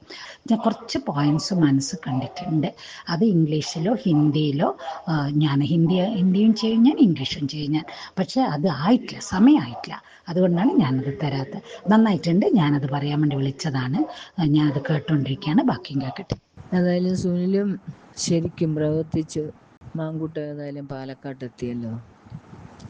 ഇനിയെങ്കിലും കൊച്ചന് നന്നായി നിന്നാന്നല്ലാതെ ഇനി ഇതിൻ്റെയൊക്കെ ട്രാപ്പിൽ വീഴാതിരിക്കണമെങ്കിൽ ഈ ആവശ്യമില്ലാത്തതിനോടൊന്നും ചിരിക്കാനും സെൽഫി എടുക്കാനും കുറേ അകത്തി നിർത്തിയേക്കണം ഇങ്ങനത്തെ വിളയൊക്കെ. അതൊന്ന് പറഞ്ഞ് മനസ്സിലാക്കി കൊടുക്കണം. ഫോണ് നിങ്ങൾ സംസാരിക്കുമായിരിക്കുമല്ലോ. എനിക്ക് കിട്ടിയ ഫോൺ വെച്ച് ഞാൻ കുറേ വിളിച്ചു, രാഹുലിനെ എടുത്തിട്ടില്ല. പിന്നെ സുനിലിനെ വിളിച്ചിട്ടും പല പ്രാവശ്യം വിളിച്ചിട്ടും എടുത്തില്ല. ഞാൻ സുനിലിനും രാഹുൽ ഈശ്വരനും ഒക്കെ നന്ദി പറയുവാണ്. നിങ്ങളെ ദൈവം അനുഗ്രഹിക്കട്ടെ ഒരു നല്ല പ്രവൃത്തി ചെയ്തതിന്. പിന്നെ അതുപോലെ തന്നെ രാഹുലിനെ ദൈവം അനുഗ്രഹിക്കട്ടെ പ്രാർത്ഥിക്കുന്നു. ഇനി മുന്നോട്ടും ആ കൊച്ചിന് വേണ്ടി നന്നായിട്ട് നിങ്ങൾ കട്ട സപ്പോർട്ട് ചെയ്യണം. ഈ കള്ളന്മാരെല്ലാം ഇങ്ങനെ വേണ്ടാതിനും പിന്നെയും പറഞ്ഞുകൊണ്ടേയിരിക്കും. അതൊന്നും ശ്രദ്ധിക്കരുത്. അവന് പറഞ്ഞ് മനസ്സിലാക്കണം. ശരിക്കും കൂടെ നിൽക്കുന്നതുങ്ങളെ പോലും വിശ്വസിക്കാൻ കൊള്ളരുതാത്തതായിരിക്കും. കാരണം സ്നേഹിച്ച് പിന്നെ തിരിഞ്ഞു കൊത്താതിരിക്കാൻ അങ്ങനെ അങ്ങ് അടുക്കാതെ അകറ്റി നിർത്താൻ പറയണം. എല്ലാം ദൈവഹിതം പോലെ നടക്കട്ടെ. ദൈവത്തോട് പ്രാർത്ഥിച്ചാൽ അവൻ തിരിച്ചു വന്നല്ലോ, അത് തന്നെ വലിയൊരു കാര്യം. ഈ ചെറുപ്പക്കാരെല്ലാവരും കൂടെ ഒന്നിച്ച് നിന്നായിരുന്നെങ്കിൽ ഇതൊന്നും വരത്തില്ലായിരുന്നല്ലോ. ഈ ചെറുപ്പക്കാർ ഒന്നിച്ച് നിന്നാൽ ഈ കോൺഗ്രസ് ഏറ്റവും നല്ലതായിട്ട് വരികയും ചെയ്യും. പിള്ളേരാകുമ്പോൾ എല്ലാ കാര്യങ്ങളും നന്നായി ചെയ്യുകയും ചെയ്യും. ഈ കളവന്മാരൊക്കെ എന്തോ കാണിക്കുവാണെന്ന് അറിയത്തില്ല. KPCC പ്രസിഡന്റായിട്ട് സുധാകരനെ ആക്കിയിരുന്നെങ്കിൽ കുറേയൊക്കെ കുഞ്ഞുങ്ങൾക്ക് ധൈര്യം കൊടുത്തേനെ. എന്തായാലും പ്രാർത്ഥിക്കുക. ഈ ഭരണകർത്താക്കളെയൊക്കെ നിയമിക്കുന്നത് ദൈവമല്ലേ. ദൈവത്തോട് പ്രാർത്ഥിക്കുക, ദൈവഹിതം മാത്രം നടക്കാൻ. ഓക്കെ, സുനിലിന് വേണ്ടി പ്രത്യേകം പ്രാർത്ഥിക്കുന്നു. സത്യത്തിൽ ഞാൻ സുനിലിൻ്റെ ചാനലിൽ കാണുമ്പോഴേ അഭിമാനം തോന്നുന്നുണ്ട്. എന്ത് ആത്മാർത്ഥമായിട്ടാണ് രാഹുൽ മാങ്കുട്ടത്തിന് വേണ്ടി പറയുന്നത്. 100% പറയുന്നത് സത്യമാണ്. കാരണം ഈ രാജ്യത്ത് യാതൊരു മാനുഷിക പരിഗണനയും ഇല്ലാതെ കുറച്ച് പെണ്ണുങ്ങൾ വിചാരിച്ചു കഴിഞ്ഞാൽ എന്തും ഉണ്ടാക്കാമെന്ന് വിചാരിച്ചു കഴിഞ്ഞാൽ അത് ശരിയല്ലല്ലോ. സ്ത്രീകൾക്ക് സപ്പോർട്ട് കൊടുക്കുന്ന ഈ പുതിയ നിയമമൊക്കെ വന്നപ്പോൾ ഗവൺമെൻറ് കുറച്ചുകൂടെ സ്ട്രിക്റ്റ് ആയിട്ടുള്ള നിയമങ്ങൾ കൊണ്ടുകൊണ്ടേ ഒരു കാലാവധിയൊക്കെ നിശ്ചയിക്കണം ഒരു കംപ്ലൈൻ്റൊക്കെ ഉണ്ടാക്കുന്നതിന്. അല്ലാതെ ചുമ്മാതെ എന്തെങ്കിലും വിളിച്ചു പറഞ്ഞു കഴിഞ്ഞാൽ ഒരു സംഭവം ഉണ്ടായാൽ 24 മണിക്കൂറിനകം റിപ്പോർട്ട് ചെയ്യാമെങ്കിൽ അതിൻ്റെ പേരിൽ ശക്തമായ നടപടി ഉണ്ടാകണം. അല്ലാതെ 4 കൊല്ലം 5 കൊല്ലം കഴിഞ്ഞ് അവളുമാർക്ക് മടുക്കുമ്പം എന്തും വിളിച്ചു പറഞ്ഞ് ഒരു മനുഷ്യനെ നശിപ്പിക്കാമെന്ന് വിചാരിച്ചാൽ ഗവൺമെൻറ് അതിന് തയ്യാറാകാൻ പാടില്ല. ഗവൺമെൻറ് എന്ന് പറഞ്ഞു കഴിഞ്ഞാൽ പ്രൈവറ്റ് സ്ഥാപനമൊന്നുമല്ല, ജനങ്ങളാൽ നിർമ്മിക്കപ്പെട്ട സമിതിയാണ്, ജനങ്ങളുടെ സമിതിയാണ്. അതിന് സമ്മതിക്കാത്ത ഗവൺമെൻറ് ജനങ്ങൾ തിരഞ്ഞെടുക്കാൻ പാടില്ല. അതാരും ആവട്ടെ, കോൺഗ്രസ് ആവട്ടെ, CPI ആവട്ടെ, BJP ആവട്ടെ, മാർക്സിസ്റ്റ് പാർട്ടി ആവട്ടെ, ഒന്നിനെയും ഗവൺമെൻറ് ജനങ്ങൾക്ക് പ്രചോദനമായ തീരുമാനങ്ങൾ എടുക്കണം. അല്ലാതെ ഏതെങ്കിലും സ്ത്രീകൾ ഇതുപോലെ വന്ന് 4-5 കൊല്ലം കഴിഞ്ഞിട്ട് എന്തെങ്കിലും തോന്നിയ മാസം വിളിച്ചു പറഞ്ഞാൽ ആരെയും നശിപ്പിക്കാൻ പറ്റുമല്ലോ. ഉമ്മൻചാണ്ടിയെ നശിപ്പിച്ചത് കണ്ടില്ലേ? VD സതീശൻ ചെയ്യുന്നത് ശരിയാണോ? ഇപ്പോൾ VD സതീശൻ പറഞ്ഞു നടക്കുന്ന അയാൾക്ക് 100 സീറ്റ് കിട്ടുമെന്ന്. അയാൾ എന്തിനാണത് പറഞ്ഞു നടക്കുന്നതെന്നറിയാം? അയാൾക്ക് പകൽ പോലെ അറിയാം, കേരളത്തിലുള്ള എല്ലാ ആളുകൾക്കും അറിയാം പിണറായി ഗവൺമെൻറ് അധികാരത്തിൽ വരാൻ പോകുന്നില്ല. എന്തെല്ലാം ശ്രമിച്ചാലും, അടുത്ത പ്രാവശ്യം എന്തെല്ലാം ശ്രമിച്ചാലും കോൺഗ്രസ് പാർട്ടി അധികാരത്തിലോ 100-ൽ കൂടുതൽ സീറ്റോ അതിനടുപ്പിച്ചോ കിട്ടും. അപ്പോൾ സതീശൻ ഒരു മുഴം മുമ്പേ എറിയുകയാണ്. നല്ല വിശ്വാസമുള്ളതുകൊണ്ട് പറയാണ് 100-ൽ കൂടുതൽ സീറ്റ് വേണമെന്ന് എസ്റ്റാബ്ലിഷ് ചെയ്തെടുക്കുക. അത് അയാളുടെ കഴിവുകൊണ്ടാണ് ഉണ്ടാക്കിയെന്ന് വരുത്തി തീർത്തി അതിൻ്റെ അമരത്ത് കയറിപ്പറ്റാനുള്ള പരിപാടിയാണ്. ഇതാണല്ലോ അയാൾ പാലക്കാട്ട് ചെയ്തത്. അയാൾ പറഞ്ഞിട്ടാണോ പിന്നെ പാലക്കാട്ട് രാഹുൽ മാങ്കൂട്ടത്തിൽ ജയിച്ചത്? അങ്ങനെയെങ്കിൽ ഇപ്പോൾ രാഹുൽ മാങ്കൂട്ടത്തിന് അവിടെ കാല് കുത്താൻ പറ്റത്തില്ലായിരുന്നല്ലോ. പാലക്കാട്ടെ ജനങ്ങൾ മുഴുവനും സതീഷിനെതിരാണ്. അതിൻ്റെ കാരണം എന്താ? കേരളത്തിലെ ജനങ്ങൾ മുഴുവൻ സതീഷിനെതിരാണ്. പിന്നെ സതീഷിന് ഇനി 100 സീറ്റ് കിട്ടുമെന്ന് ഉറക്കെ പറഞ്ഞു കഴിഞ്ഞാൽ അത് പറയുന്ന ദേഷ്യത്തിന് കോൺഗ്രസിൻ്റെ 100 സീറ്റ് നഷ്ടമാക്കുമോ എന്ന ഭയമാണ് എനിക്കുള്ളത്. അതുകൊണ്ട് സതീഷിനെയും കൂടെ കോൺഗ്രസ്സുകാർ പറയണം, ഈ പറച്ചിൽ നിർത്തിക്കണം. അത്യാവശ്യമാണ്. കാരണം ജനങ്ങൾ അയാളെ വെറുക്കുന്നുണ്ട്. അയാൾ പറയുകയാണ് 100 സീറ്റും കിട്ടി വരുമെന്ന് പറഞ്ഞ് എന്നാൽ ഇവനെ കാണിച്ചു കൊടുക്കാമെന്ന് പറഞ്ഞിട്ട് കോൺഗ്രസിന് ഒരു വോട്ടിന് മറച്ചു വയ്ക്കും. ഇന്നത്തെ കണ്ടീഷനിൽ കോൺഗ്രസിന് 100-ൽ കൂടുതൽ സീറ്റ് കിട്ടും. അത് വളരെ മുൻപ് കണ്ടിട്ടാണ് സതീശൻ ഇത് പറയുന്നത്. എന്തിനാണെന്ന് ചോദിച്ചാൽ, ഞാൻ പറഞ്ഞു, ഞാൻ പ്രവർത്തിച്ചു, ഞാൻ 100 സീറ്റ് കിട്ടുമെന്ന് അന്നേ പറഞ്ഞില്ലേ, ഞാൻ പാലക്കാട്ട് പറയും ജയിച്ചില്ലേ, നിലമ്പൂരിൽ ഞാൻ പറഞ്ഞപ്പോൾ നടന്നില്ലേ എന്നൊക്കെ പറഞ്ഞ് സ്ഥാപിച്ച് അതിൻ്റെ മുൻപന്തിയിൽ നടത്താനുള്ള ശ്രമമാണ്. അത് കോൺഗ്രസ് പാർട്ടി തടയണം. അയാളെ വിളിച്ചു പറയണം, ഈ പറച്ചിൽ നിർത്തിക്കോണം, തന്നോട് ജനങ്ങൾക്ക് വലിയ താല്പര്യമൊന്നുമില്ല, തന്നുള്ള ദേഷ്യം മൂത്തി ഞങ്ങൾക്ക് കിട്ടണ 100 സീറ്റ് നഷ്ടപ്പെടുത്തരുത്. ദൈവത്തെ ഓർത്ത് അത് പറയണ്ട, നമുക്ക് ഈ പ്രാവശ്യം കൂടുതൽ സീറ്റ് കിട്ടും, യാതൊരു സംശയവുമില്ല. കോൺഗ്രസ് പാർട്ടി അധികാരത്തിൽ കേരളത്തിൽ വരും, യാതൊരു സംശയവുമില്ല. സംഭവിക്കാൻ പോകുന്നത് പറവൂർ VD സതീശൻ പരാജയപ്പെടും. 100% VD സതീശൻ പരാജയപ്പെടും വരുന്ന തെരഞ്ഞെടുപ്പിൽ. എന്തൊക്കെ ശ്രമിച്ചാലും ജയിക്കത്തില്ല. ഈ AK ആന്റണി ചാരായം നിർത്തി കോൺഗ്രസിനെ ചാടിച്ചു വിട്ടു. കഴിഞ്ഞ പ്രാവശ്യം ഉമ്മൻചാണ്ടി ജനഹൃദയങ്ങളിലേക്ക് കയറി ചെന്ന് കോൺഗ്രസ് എന്ന് അദ്ദേഹം ഇന്നും ജീവിച്ചിരുന്നേനെ, ഇന്നും കേരളത്തിൻ്റെ മുഖ്യമന്ത്രിയായിട്ടിരിക്കേണ്ടതായിരുന്നു. അപ്പോഴാണ് സതീശൻ കെ.എം. മാണിക്കും ഉമ്മൻചാണ്ടിക്കുമെതിരെ തിരിഞ്ഞത്. അഴിമതിയുണ്ട്, വിഴിഞ്ഞം പദ്ധതിയിൽ അഴിമതിയുണ്ട്, അതിനകത്ത് അഴിമതിയുണ്ട്, ഒന്നും സുതാര്യതയല്ല. ഒരു പ്രതിപക്ഷ നേതാവിൻ്റെ റോളെടുത്ത് അന്ന് സതീശൻ ഉമ്മൻചാണ്ടിയെ വേദനിപ്പിച്ചു. അദ്ദേഹം അപവാദങ്ങൾ സരിത പറഞ്ഞപ്പോൾ അന്ന് ഈ സതീശന് ആരെങ്കിലും അദ്ദേഹത്തെ പ്രൊട്ടക്റ്റ് ചെയ്യാൻ വന്നില്ല. ഹൃദയവേദന കൊണ്ട് ആ രണ്ട് മനസ്സും, ഉമ്മൻചാണ്ടിയും കെ.എം. മാണിയും, ഈ ലോകത്തോട് ഇവിടെ പറഞ്ഞു. അതിന് ഉത്തരവാദികൾ ഇവരൊക്കെയാണ്. ഇനിയും അവർ ചെയ്യാൻ പോകുന്നത്, അടുത്ത ഇലക്ഷന് മുമ്പ് ഇതേ സതീശൻ പറയാൻ പോകുന്നത്, പിണറായി വിജയൻ 6 മാസം കഴിയുമ്പോൾ, 3-4 മാസത്തിനകം കേരളത്തിൽ മുഴുവനും കൂടുതൽ മദ്യഷാപ്പുകളും ബാറുകളും കൊണ്ടുവരാൻ അനുവാദം കൊടുക്കും. സതീശൻ അതിനെ എതിർക്കും, VM സുധീരൻ അതിനെ എതിർക്കും. അതോടെ കോൺഗ്രസിൻ്റെ ശവക്കുഴി വീണ്ടും തോണ്ടാനിടയുണ്ട്. അതുകൊണ്ട് കോൺഗ്രസ്സുകാരോടൊന്ന് പറയണം, കള്ള് ഷാപ്പുകളും മദ്യഷാപ്പുകളും ഒക്കെ കൊണ്ടുവരുന്നത് അത് ഒരു രാജ്യത്തിൻ്റെ ഗവൺമെൻറ്റിൻ്റെ ചുമതല. എല്ലാത്തരം ജനങ്ങൾക്ക് ആവശ്യമുള്ളത് കൊണ്ടുവരിക, അത് കൺട്രോൾ ചെയ്യുന്നത് അതാത് ആളുകളുടെ ചുമതലയാണ്. ടൂറിസ്റ്റ് കേന്ദ്രങ്ങളിൽ മറ്റുള്ള ആളുകൾ വരുമ്പോൾ അവർക്ക് ആവശ്യമുള്ള ഫുഡുകളും ഡ്രിങ്കുകളും ഭക്ഷണങ്ങളും ഇല്ലായെങ്കിൽ ആളുകൾ വരില്ല. അപ്പോൾ അതിൻ്റെ ഭാഗമായിട്ട് പോട്ടെ. അതിനകത്ത് രാഷ്ട്രീയം കലർത്തേണ്ടതോ മതം കലർത്തേണ്ടതോ ആവശ്യമില്ല. അത് ആര് പാർട്ടി വന്നാലും ഏത് പാർട്ടി വന്നാലും രാജ്യത്തിൻ്റെ നന്മയ്ക്ക് വേണ്ടി, നമ്മുടെ സമൂഹത്തിൻ്റെ നന്മയ്ക്ക് വേണ്ടി അത് അതിൻ്റേതായ നിയമം പരിപാലിച്ച് ആവശ്യത്തിന് അനുവദിച്ചോട്ട്, ചെയ്തോട്ട്. അതിനെ എതിർത്ത് അടുത്ത പ്രാവശ്യം വോട്ട് നഷ്ടപ്പെടുത്തരുതെന്ന് പറയണം. സതീശൻ അത് ചെയ്യും, എനിക്ക് നല്ല വിശ്വാസമാണ്. ഒത്തിരി സന്തോഷമാണ് സുനിൽ സാറേ. രാഹുൽ പാലക്കാട് എത്തിയല്ലോ. ഞങ്ങൾക്കൊക്കെ വളരെ സന്തോഷമായി. തമ്പുരാനെ ഇനി ആ കുഞ്ഞിനെ കൈപിടിച്ച് എൻ്റെ യേശുപ്പച്ച നടത്തിക്കോണമെന്ന് എപ്പോഴും പ്രാർത്ഥിക്കുന്നുണ്ട്.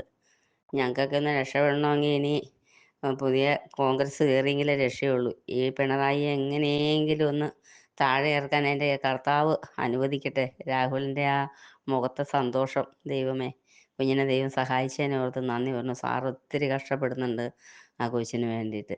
ഇന്നിപ്പം വിളിക്കാനൊന്നും എനിക്ക് സമയം കിട്ടിയില്ല. ഓക്കേ. നമസ്കാരം സുൽമാത്തി സാറേ.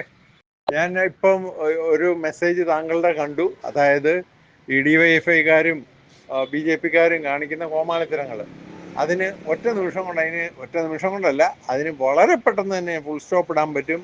പുള്ളി ഇവിടുന്ന് തിരികെ ഇനി MLA ഹോസ്റ്റലിലോട്ടോ അല്ലെങ്കിൽ അസംബ്ലി കയറുന്നില്ല. പുള്ളി പാലക്കാട് തന്നെ നിന്നുകൊണ്ട് ഒരു 2 ആഴ്ചത്തേക്ക് അവിടെ തന്നെ തമ്പടിച്ചുകൊണ്ട് എല്ലാ ദിവസവും പുള്ളി ജനങ്ങളെ മീറ്റ് ചെയ്യുന്ന സാഹചര്യം ഉണ്ടായാൽ 2 ദിവസമേ കുരയ്ക്കത്തുള്ളൂ. ഇതാരും മൈൻഡ് ചെയ്യുന്നില്ലെന്നല്ല, പൂർവാധികം ശക്തിയായിട്ട് പുള്ളിയുടെ നിലപാടിൽ ഉറച്ചു നിൽക്കുകയാണെന്നും കൂടുതൽ വികറസായിട്ട് പുള്ളി ആളുകളെ സ്വാധീനിക്കാൻ ശ്രമിക്കുകയാണെന്നും മനസ്സിലാക്കി കഴിയുമ്പോൾ നിൽക്കാനുള്ളതേ ഉള്ളൂ. ഓരോ ദിവസവും കഴിയുന്തോറും ആള് കുറയും എന്ന് തന്നെയല്ല, പോലീസിന് തലവേദനയാവും. കാരണം ഇവറ്റകൾ പോകുമ്പോൾ എല്ലാം ബ്ലോക്ക് ഉണ്ടല്ലോ, പോലീസിന് തലവേദനയാവും. 2 ആഴ്ച കൊണ്ട് എന്നേക്കുമായി പാലക്കാട് പ്രശ്നം ഫുൾ സ്റ്റോപ്പ് ഇടാൻ പറ്റുന്നു എന്നാണ് ഞാനൊരു കുറേ അനുഭവങ്ങളിലൂടെ നമ്മുടെ മലയാളിയുടെ മെൻറ്റാലിറ്റി, അവൻ്റെ ആറ്റിറ്റ്യൂഡ് മനസ്സിലാക്കിയിട്ട് പറയുക. കാരണം ഞാൻ ഒരുപാട് യുദ്ധം ചെയ്തതാണ്, നമ്മൾ അതിനെ 1% പോലും കെയർ ചെയ്യുന്നില്ല എന്ന് തന്നെയല്ല, നമ്മൾ കൂടുതൽ സ്ട്രോങ് ആയാണ് തിരിച്ചടിക്കുന്നതെന്ന് കണ്ടു കഴിയുമ്പോൾ പുള്ളി വളരെ ബുദ്ധിയായിട്ടാണ് രാഹുൽ ഡീൽ ചെയ്യുന്നത്. ഒരുത്തനെയും പ്രകോപിപ്പിക്കാതെ വളരെ പൊളൈറ്റായിട്ട് വളരെ അളന്നു തൂക്കി ബുദ്ധിയായിട്ടാണ് പുള്ളി സംസാരിക്കുന്നത്. പക്ഷേ പുള്ളിയുടെ പ്രസൻസ് ആ പാലക്കാട് ഒരു 2 ആഴ്ച വിത്തൗട്ട് എനി ബ്രേക്ക്, ഇവരെ കൊടിച്ചിപ്പട്ടി പോലും ഇവനെ ഒന്ന്, ഈ എരപ്പാളികളെ മൈൻഡ് ചെയ്യുന്നില്ലെന്ന് കാണുമ്പോൾ പതുക്കെ ഓരോരുത്തരായി കുറഞ്ഞ് എന്ന് മാത്രമല്ല, പോലീസിന് തലവേദനയായി മാറുമ്പോൾ ഇത് തന്നെത്താൻ നിന്നോളൂ. പുള്ളി ഇടയ്ക്ക് ഇനി ഒന്ന് പോയി തിരിച്ചു വരിക, ഇടയ്ക്ക് ട്രിവാൻഡ്രം ഒന്ന് സന്ദർശിക്കുക, ഈ പരിപാടിക്ക് നിൽക്കാതെ അവിടെ തന്നെ 2 ആഴ്ച ഇനി അസംബ്ലിയിലോട്ട് കേക്കച്ചൻ അതിബുദ്ധി ഉപയോഗിച്ച് അസംബ്ലിയിൽ 2 ദിവസം വരണമെന്ന് പറഞ്ഞാൽ പോലും പോകാതെ ഞാനിവിടെ പല പരിപാടികളും ഏറ്റിട്ടുണ്ട് എന്നും പറഞ്ഞ് പുള്ളി 2 ആഴ്ചയെങ്കിലും അവിടുന്ന് മാറാതെ നിന്നാൽ അതോടുകൂടെ ഇതിനൊരു ഫുൾ സ്റ്റോപ്പ് എന്നാണ്. കാരണം ഈ വൃത്തികെട്ടങ്ങളുടെ സ്വഭാവ രീതി ഞാനും കുറെ യുദ്ധം ചെയ്തുകൊണ്ട് അറിയാവുന്നതുകൊണ്ട് പറയുക. ഒരു ചെറിയ മില്ലിമീറ്റർ പോലും പുറകോട്ട് വരാതെ പൂർവാധികം ഒരു 100 ഇരട്ടി കൂടുതൽ ഫോഴ്സ് ഉപയോഗിച്ച് ഇതേ രീതിയിൽ തന്നെ മുമ്പോട്ട് പോവുക. രാവിലെ ഇറങ്ങുന്നു, വൈകിട്ട് 5 മണിയായാലും 6 മണിയായാലും പുള്ളിയെ സപ്പോർട്ട് ചെയ്യുന്നവരും പുള്ളിക്ക് സ്വാധീനിക്കാൻ പറ്റുന്നവരോടും പറയുക, ഓരോ വീടുകളും ഇൻവൈറ്റ് ചെയ്യുകയും അവരുടെ പ്രശ്നങ്ങൾ വിളിക്കുക, അതും ഇതും ഒക്കെ ആയിട്ട് ഇവരെ പുള്ളിയെ വന്ന് കാണുകയും MLA ഓഫീസിൽ ധാരാളം പേര് പുള്ളിയെ വിസിറ്റ് ചെയ്യുകയും അങ്ങനെ ഒരു സാഹചര്യം ഉണ്ടാക്കിയെടുത്താൽ അവിടെ ഇതെന്നേക്കുമായി അവസാനിക്കുക എന്ന് തന്നെയല്ല, അടുത്ത ഇലക്ഷന് പാലക്കാട് 10 മടങ്ങ് പാലക്കാട് ആളുകൾ തന്നെ പറയും പാലക്കാട് രാഹുൽ മാത്രം നിൽക്കണം എന്നുള്ള അവരൊരു ആവശ്യമായിട്ട് അവരാണിത് മുമ്പോട്ട് പ്രൊമോട്ട് ചെയ്യേണ്ടത്. പ്രിയ സുനിൽ, ഞാൻ 73 വയസ്സായ അമ്മയാണ്. സുനിൽ മാത്യുവിൻ്റെ എല്ലാ ഇതും കാണുന്നതാണ്. ഇന്ന് കേക്കച്ചൻ രാജിവെക്കണമെന്നുള്ളതിൻ്റെ ഫസ്റ്റ് വ്യൂവർ ഞാനാകട്ടോ. ഇന്നാളും ഒരെണ്ണത്തിൻ്റെ ഫസ്റ്റ് വ്യൂവർ ഞാനായിരുന്നു. സത്യം മാത്രം പറയുന്നത്, താങ്കളുടെ എനിക്ക് വളരെ അഭിനന്ദിക്കുന്നത്. താങ്കളെ ഫോൺ വിളിച്ചാലൊന്നും കിട്ടുകയില്ല, അതുകൊണ്ടാണ് ഇങ്ങനെയൊരു മെസ്സേജ് ഇടാമെന്ന് ഞാൻ വിചാരിച്ചത്. Very good. സുനിലിൻ്റെ പ്രവർത്തനങ്ങളും സംസാരവും ഒക്കെ ഒരു കുഴപ്പമില്ല, തുടർന്നോളൂ. സഹോദര, എനിക്കൊരു കാര്യം ചോദിക്കാനുണ്ട്. 2.5 വർഷം ആ രാജു, ആ പോക്കറി മോന് ട്രാൻസ്പോർട്ട് മന്ത്രിയായിട്ടിരുന്നു. പെൻഷനും കൊടുക്കുകയില്ല, ശമ്പളം കൊടുക്കുകയില്ല, വണ്ടി ഓടുകയില്ല, എന്നും ഈ പെണ്ണുപിടിയും കയറിയിരുന്ന് ഒരു കുഴപ്പമില്ലാതെ ഓടുന്നത്. അപ്പം ഇത് ഓടിക്കാൻ അറിയാവേ? ഇതെല്ലാം കട്ട് തിന്നുക. ഇവനും കട്ട് തിന്നുന്നില്ലെന്നില്ല, അവനും ഇല്ലെന്ന് വേറെ രീതിയിലായിരിക്കും. ഇതൊക്കെ എവിടാ പോകുന്നത്? ഇതൊക്കെ കണ്ടുപിടിക്കാൻ ഈ ഗൾഫിലെ വരുമാനത്തിന് ഒരു നിയന്ത്രണം കൊണ്ടുവരണം. കാര്യം വെച്ച് കഴിഞ്ഞാൽ അവിടുത്തെ ശമ്പള സ്കെയിൽ വെച്ചിട്ട് എന്തെങ്കിലും ഒരു നിയമം ഇവിടെ ഇന്ത്യയെ കൊണ്ടുവന്നില്ലെങ്കിൽ ഈ പണം മുഴുവൻ ഗൾഫിലാണ് പോകുന്നത്, ദുബൈയിലാണ് പോകുന്നത്.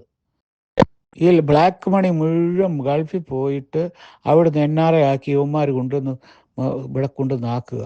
അതാണ് ഇത് കണ്ടുപിടിക്കാനുള്ള വഴി, അതേ ഉള്ളൂ. കോഴിക്കോട് നിന്ന് വിളിക്കുവാണേ.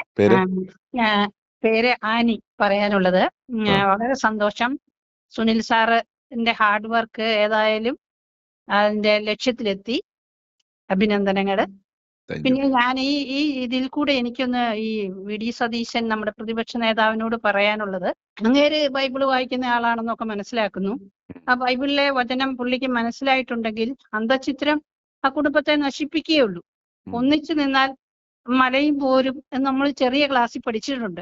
ഇതൊക്കെ മനസ്സിലാക്കി തമ്മി അടി കൂടാതെ തമ്മി സ്നേഹിച്ച് പരസ്പരം ബഹുമാനിച്ച് എല്ലാവരെയും കൂട്ടിപ്പിടിച്ച് മുന്നേറിയാൽ കോൺഗ്രസ് ജയിക്കും. എനിക്ക് ബഹുമാനപ്പെട്ട പ്രതിപക്ഷ നേതാവിനോട് പറയാനുള്ള കാര്യം അതാണ്. ഒരാൾക്ക് പാര വെച്ചോണ്ട് ഇവർ മുമ്പോട്ട് നീങ്ങുകയാണ്. അതേസമയം മാർക്സിസ്റ്റ് പാർട്ടി അവർക്ക് ആർക്കെങ്കിലും എന്തെങ്കിലും സംഭവിച്ചാൽ അവർ ഒറ്റക്കെട്ടായിട്ട് നിന്നുകൊണ്ട് അതിനെ എതിർക്കുകയാണ്. കുറ്റം ചെയ്താലും ആ കുറ്റത്തിൽ അവരെ കുറ്റപ്പെടുത്താതെ അവരെ കൂട്ടിപ്പിടിച്ച് അവർ മുന്നേറുക. അങ്ങനെ അവർ വിജയം കണ്ടെത്തുന്നു. കോൺഗ്രസ്സുകാർക്ക് അതിന് കഴിയുന്നില്ല. അവരൊക്കെ അത് കഴിയണം, എന്നാലേ നമുക്ക് കോൺഗ്രസിന് കേരളം ഭരിക്കാൻ പറ്റത്തുള്ളൂ. ഈ ഭരണത്തിൽ നമ്മൾ രക്ഷപ്പെടണം. ഈ കേരളം നശിച്ചുകൊണ്ടിരിക്കുകയാണ്, ഇതിനെ രക്ഷപ്പെടുത്തണം. പിന്നെ രാഹുൽ മാങ്കൂട്ടത്തിനോടും കൂടെ ഒരു കാര്യം പറഞ്ഞോട്ടെ. പ്രിയപ്പെട്ട മകനെ, നീ ജയിച്ചു വന്നു, കുറച്ച് ശ്രദ്ധിക്കണം എല്ലാ കാര്യത്തിലും എന്ന് പറയാനുണ്ട്. ഞങ്ങളുടെ പ്രാർത്ഥനകളൊക്കെ ദൈവം കേട്ടു. നിന്നെ ദൈവം അനുഗ്രഹിക്കും. നന്നായിട്ട് മുമ്പോട്ട് പോവുക. നല്ല ശ്രദ്ധ ഉണ്ടാകണം സ്വന്തം കാര്യത്തിൽ നിന്ന് മാത്രം പറയുന്നു. ദൈവം സമൃദ്ധമായിട്ട് അനുഗ്രഹിക്കട്ടെ. ഇനിയുമുള്ള തെരഞ്ഞെടുപ്പിൽ പാലക്കാട് തന്നെ നിൽക്കണം, ജയിക്കണം. നല്ലൊരു ഭാവി ഉണ്ടാകും. നല്ല ശ്രദ്ധ ഉണ്ടായിരിക്കണം. ഒരമ്മ എന്ന നിലയിൽ ഞങ്ങൾ കേരളത്തിലെ എല്ലാ അമ്മമാരും മകനെ നിന്റെ കൂടെയാണ്. നീ ശ്രദ്ധിക്കുക, മുന്നോട്ട് പോവുക. ദൈവം നിന്നെ അനുഗ്രഹിക്കും. എൻ്റെ പേര് ത്രേസാമ്മ എന്ന് പറയും. സാറ് ഞാൻ വിളിച്ചത്, ഞാനൊരു 78 വയസ്സ് പ്രായമുള്ള വീട്ടമ്മയാണ്. ഞാൻ ഈ നിങ്ങളുടെ ചാനലുകളിലെ ഓരോ കാര്യങ്ങൾ ഓരോ ദിവസവും സമയം നോക്കി ഇത് കാണുന്നുണ്ട്. അതിന് ഒരുപാട് സന്തോഷമുണ്ട്. പിന്നെ ഈ അഭിപ്രായങ്ങളെല്ലാം കേട്ടിട്ട് മനസ്സ് വല്ലാതെ നേറിയിട്ടും ആരോടായി ഈ കാര്യത്തെ പറ്റിയൊന്നും നമുക്ക് ചർച്ച ചെയ്യാൻ പറ്റുന്നത് അങ്ങനെ ഓർത്ത് വിഷമിച്ചിരിക്കുമായിരുന്നു. അപ്പോൾ പിന്നെ എന്നാ പറയണ്ടേ, ഇവർ ഈ കോൺഗ്രസ്സുകാർ കാണിക്കുന്ന ഈ തെമ്മാടിത്തരം, എന്നതാ തെമ്മാടിത്തരം അവർ കാണിക്കുന്നത്. എത്ര കാലമായി കോൺഗ്രസ്സുകാർ ഈ ഗ്രൂപ്പ് കളി തുടങ്ങിയിട്ട്? ഗ്രൂപ്പ് കളിച്ച് അവസാനം കോൺഗ്രസിനെ ഇവിടെ എത്തിച്ചു. ഈ കുഞ്ഞുങ്ങളൊക്കെ വളർന്നു കയറി വരുമ്പോഴെങ്കിലും കേരളത്തിന് സമാധാനം കിട്ടുമെന്ന് ഓർത്തിട്ട് അതുപോലെ ഇവന്മാരെ സമ്മതിക്കുകയാണെങ്കിൽ പിന്നെ നമ്മൾ എന്നാ ചെയ്യേണ്ടത്? ഈ തലമൂത്ത ഈ കോൺഗ്രസിലെ നേതാക്കന്മാർ ഇങ്ങനത്തെ ചേറ്റത്തരം കാണിക്കുന്നത് കണ്ടിട്ട് വളരെ വിഷമമുണ്ട്. എൻ്റെ മാതാപിതാക്കന്മാർ മുതലേ ഞങ്ങൾ കോൺഗ്രസ് അടിയുറച്ച് വിശ്വസിച്ച് അവരിൽ മാത്രം ഒരു വോട്ട് പോലും ഞങ്ങളുടെയോ ഞങ്ങളുടെ കുഞ്ഞുങ്ങളുടെയോ മറ്റുള്ള ഞങ്ങളുടെ ആൾക്കാരുടെ ഒരു വോട്ട് പോലും വേറൊരു പാർട്ടിക്ക് ചെയ്തിട്ടുള്ളതല്ല. പക്ഷെങ്കിൽ ഈ കോൺഗ്രസ്സുകാർ കാണിക്കുന്ന നിന്ന പിടിച്ച ഈ രീതി കണ്ടിട്ട് വല്ലാത്ത വിഷമം തോന്നിച്ചാൽ വിളിച്ചു പോയതാ. രാഹുൽ മാങ്കൂട്ടം എന്ന് പറഞ്ഞ ഒരു മകനെ, എൻ്റെ ഏറ്റവും ഇളയ മകനെ കയ്യിൽ 1 വയസ്സ് അവന് കുറവാണ്. ആ പൊന്നു മോനെ ഒന്ന് കയറ്റിക്കൊണ്ട് വരുന്നുണ്ട്. അതുപോലെ തന്നെ ഓരോ മക്കളെയും ചെറുപ്പക്കാർ പിള്ളേരൊക്കെ കയറി വരുന്നുണ്ട്. മനസ്സിൽ ഒത്തിരി സന്തോഷമുണ്ടായിരുന്നു. ഒത്തിരി ദൈവത്തിന് നന്ദി പറഞ്ഞു. അന്നേരം ഈ പണ്ടാരക്കാലമായി ഈ പണി കാണിക്കുന്നെങ്കിൽ എന്നതിൻ്റെയൊക്കെ ബാക്കി പറയണമെന്നൊന്നും അറിയത്തില്ല. പിണറായിയുടെ ഭരണം കൊണ്ട് മടുത്ത് പൊറുതി മുട്ടി ആ കള്ളക്കഴിവേറി കാണിക്കുന്ന കാട്ടായത്തിനെല്ലാം നമ്മൾ അനുഭവിച്ചുകൊണ്ടിരിക്കുന്ന കാലങ്ങൾ വർഷം 10 പോകുന്നു. ഇനിയെങ്കിലും ഒരു സമാധാനം കിട്ടുമല്ലോ ദൈവമേ എന്ന് ഓർത്തിരുന്നപ്പോഴും ഇനി അതുകൊണ്ട് കുളം കലക്കി പരുതിന് കൊടുക്കുന്ന ഒരു സ്വഭാവം ഇവന്മാരെടുക്കുവാണെങ്കിൽ നമുക്കതിനകത്ത് എന്നാ പറയാൻ പറ്റുന്നത്? ഓരോ വർഷം ഓരോ സമയത്ത് ഈ കട്ടുമുടിച്ച് കേരളം ഈ കോലത്തിലെത്തിച്ചു. ഒരു കുഞ്ഞുങ്ങളെ എന്ത് പറയാനാ? ഈ പിണറായിയുടെ ഭരണം തുടങ്ങിയതിന് ശേഷം ഒരു 22 വയസ്സ് മുതൽ ഒരു 45 വയസ്സിന് താഴെയുള്ള ഒരൊറ്റ യുവാക്കന്മാർ കേരളത്തിൽ ഇല്ലാതെയായി. ഓരോ കുടുംബങ്ങളും അനാഥമായ പോലെയായി. എല്ലാവരും ജോലിക്ക് വേണ്ടിയിട്ട് കഷ്ടപ്പെട്ട് പഠിച്ച് നാട് വിട്ടു പോയി ജീവിക്കുന്ന ഒരു കുടുംബത്തിലൊരു യുവാക്കന്മാരെന്ന് പറയുന്ന ഒരു കുഞ്ഞുങ്ങളിലെ യുവതികളെന്ന് പറയുന്നവരുമില്ല. നാട് വിട്ടു പോയിക്കൊണ്ടിരിക്കുക. ഇവൻ എന്നാ ചെയ്യും? അതിഥി തൊഴിലാളികളെ കയറ്റി ഇവിടെ അവൻ്റെ വോട്ടിന് ആക്കം കൂട്ടാൻ വേണ്ടി ഇവിടെ ഈ നാട് അത് ഇവന്മാരെ കൊണ്ട് ഹിന്ദിക്കാരെ കൊണ്ട് നിറച്ചു. ആ തരത്തിലുള്ള ഇത്രയും ചേറ്റത്തരവും കാര്യങ്ങളും കണ്ടുകൊണ്ടിരിക്കുന്ന ഈ കോൺഗ്രസ്സുകാരെ ഇനി അവന് കൊട പിടിക്കാൻ പോകുന്നെങ്കിൽ അവനോടൊക്കെ എന്നതാ പറയേണ്ടത്? പിണറായിയുടെ പുറകെ വടിച്ചു നടത്തി സദ്യ കൊണ്ട് ചിരിച്ചു കാണിച്ചുകൊണ്ട് നടക്കുന്ന ഈ സവിത സാറിനെ, ഈ രമേശ് ചെന്നിത്തലി, ഇവർ ഇത്രയും കാര്യങ്ങൾ ഈ കൊച്ചിൻ്റെ പേരിൽ ആരോപിച്ചിട്ട് ഇവന്മാരാരെങ്കിലും ഒരു എതിരഭിപ്രായം മിണ്ടാതാണ്ടിരിക്കുന്നത് എന്തുകൊണ്ടാണെന്ന് ആരോട് ചോദിക്കുന്നു. വളരെ സങ്കടമുണ്ട്. എങ്ങനെയെങ്കിലും നിവൃത്തിയുണ്ടെങ്കിൽ ആ കുഞ്ഞുങ്ങളെ കയറ്റിക്കണം വന്നിട്ട് ഈ കാലമാടന്മാരെ പുറത്താക്കാൻ നോക്കണം. ഇല്ലെങ്കിൽ ഓരോ വോട്ട് പോലും ഞങ്ങളുടെ ഒരു കുഞ്ഞുങ്ങളെ പോലും കോൺഗ്രസിന് കിട്ടുകയില്ല, കൊടുക്കുകയില്ല. അല്ല, ഇയാളിങ്ങനെ തുടങ്ങുന്നില്ല. ഇയാളെന്നാ ഈ കേരളത്തിലെ മഹാരാജാവൊന്നും അല്ലല്ലോ. ഇയാളെ ഇപ്പോൾ തോണ്ടി പുറത്ത് കളയാൻ ഈ നാട്ടിലെ ജനം വിചാരിച്ചാൽ സാധിക്കുകയില്ല. ഇയാളെന്ന് പറഞ്ഞാൽ ഇയാൾ എത്ര കാലമായി കോൺഗ്രസ്സുകാർ ഒരു തെരഞ്ഞെടുപ്പ് വന്നു കഴിയുമ്പോഴത്തേനും മാണി ഗ്രൂപ്പായി, പിന്നെ ആന്റണി ഗ്രൂപ്പായി, എന്നാ പറയണ്ടേ, മാണി ഗ്രൂപ്പായി, ഓരോ ഗ്രൂപ്പ് തിരിഞ്ഞ് കോൺഗ്രസ് ഈ തരത്തിൽ ചതറിച്ചു വിട്ടു. ആ സ്ഥാനത്ത് ഈ BJP-യിലോ ഈ കമ്മ്യൂണിസ്റ്റുകാരുടെ ഈ എവിടെയെങ്കിലും ഒരു ഗ്രൂപ്പിസം ഉണ്ടോ? അവരുടെ നേതാക്കന്മാരെ ഒരു കുറ്റവന്മാർ ആരെങ്കിലും പറയുമോ? എന്തെങ്കിലും ഒരു കുറ്റം പറഞ്ഞിട്ടുണ്ടെങ്കിൽ ഈ കാക്ക കൂടുന്ന പോലെ ഇവന്മാർ അവരുടെ തല കുത്തിപ്പറിക്കുകയല്ലേ? ഇതൊന്നും ഇവന്മാർ കാണാതാണോ ഇരിക്കുന്നത്? അപ്പോൾ ഇവന്മാർക്ക് എന്നാ സ്വാർത്ഥത മാത്രമല്ലേ ഇവന്മാർ വിചാരിക്കുന്നുള്ളൂ? അവന്മാരുടെ മീശ വീറണം, അവന്മാരുടെ മന്ത്രി കസേര പോകരുത് എന്നുള്ള ഒരൊറ്റ ഉദ്ദേശമല്ലേ ഇവന്മാർക്കുള്ളത്? ഓരോ വർഷത്തെ ദുരന്തങ്ങൾ വരുന്നു, ഓരോ വർഷം ദുരന്തങ്ങൾ വന്നു, ഉരുൾപൊട്ടൽ വരുന്നു, പിന്നെ എന്നാ പറയേണ്ട ഓരോ ദുരന്തം പിടിച്ച രോഗങ്ങൾ വരുന്നു. ഈ സമയത്തെല്ലാം മനുഷ്യന്മാരെ ഇടിച്ചു പിടിഞ്ഞ് കാശ് മേടിച്ച് കോടികളുണ്ടാക്കി കോടികൾ വീശ തള്ളിക്കൊണ്ട് അവന്മാരെ ഇവിടെ നല്ല കൊഴുത്ത് വാണോണ്ടിരിക്കുന്നു. അവരുടെ ആൾക്കാരെ അവർ വേദിക്കൊണ്ടിരിക്കുന്നു. ഒരു കുഞ്ഞുങ്ങൾക്ക് മറ്റുള്ളവർക്ക് അവരുടെ ആൾക്കാരല്ല, ഒരു കുഞ്ഞുങ്ങൾക്ക് അവർ ഒരു വിരലനക്കി എന്തെങ്കിലും ചെയ്യുന്നുണ്ട്. അതൊക്കെ ഇവന്മാർ കണ്ടോണ്ടല്ലേ ഇരിക്കുന്നത്. എന്നിട്ട് മറ്റുള്ള പാവങ്ങളെ കോൺഗ്രസ് എന്ന് കെട്ടിപ്പിടിച്ച് നടക്കുന്നു. അവർക്ക് കിട്ടുന്ന കൂലിയാണ് ഇവർ കൊടുക്കുന്ന കൂലിയിൽ. ആ ചെറുക്കൻ്റെ മുഖം കണ്ടാൽ നമുക്ക് സങ്കടം വരും. അവന് അത്രയും നല്ല മിടുക്കനൊരു കൊച്ച്. അതുപോലെ തന്നെ ഷാഫി പറമ്പിൽ രാഹുൽ മാങ്കൂട്ടം, അത് ചെറുപ്പക്കാർ പിള്ളേർ, അതുപോലെ നമ്മുടെ ചാണ്ടിയുമ്മൻ, ഈ കുഞ്ഞുങ്ങളൊക്കെ കയറി വന്നാൽ ഈ കേരളം രക്ഷപ്പെട്ടു പോയാലും ഈ പെരുങ്കാലന്മാരെ ഒന്ന് അടിച്ചിറക്കി വിട്ടിരുന്നെങ്കിൽ. i2i News, an eye for truth. i2i News subscribe ചെയ്തിട്ടില്ലാത്തവർ ഇപ്പോൾ തന്നെ സബ്സ്ക്രൈബ് ചെയ്യുക. നോട്ടിഫിക്കേഷൻ ലഭിക്കുവാൻ ബെൽ ബട്ടണും അമർത്തുക.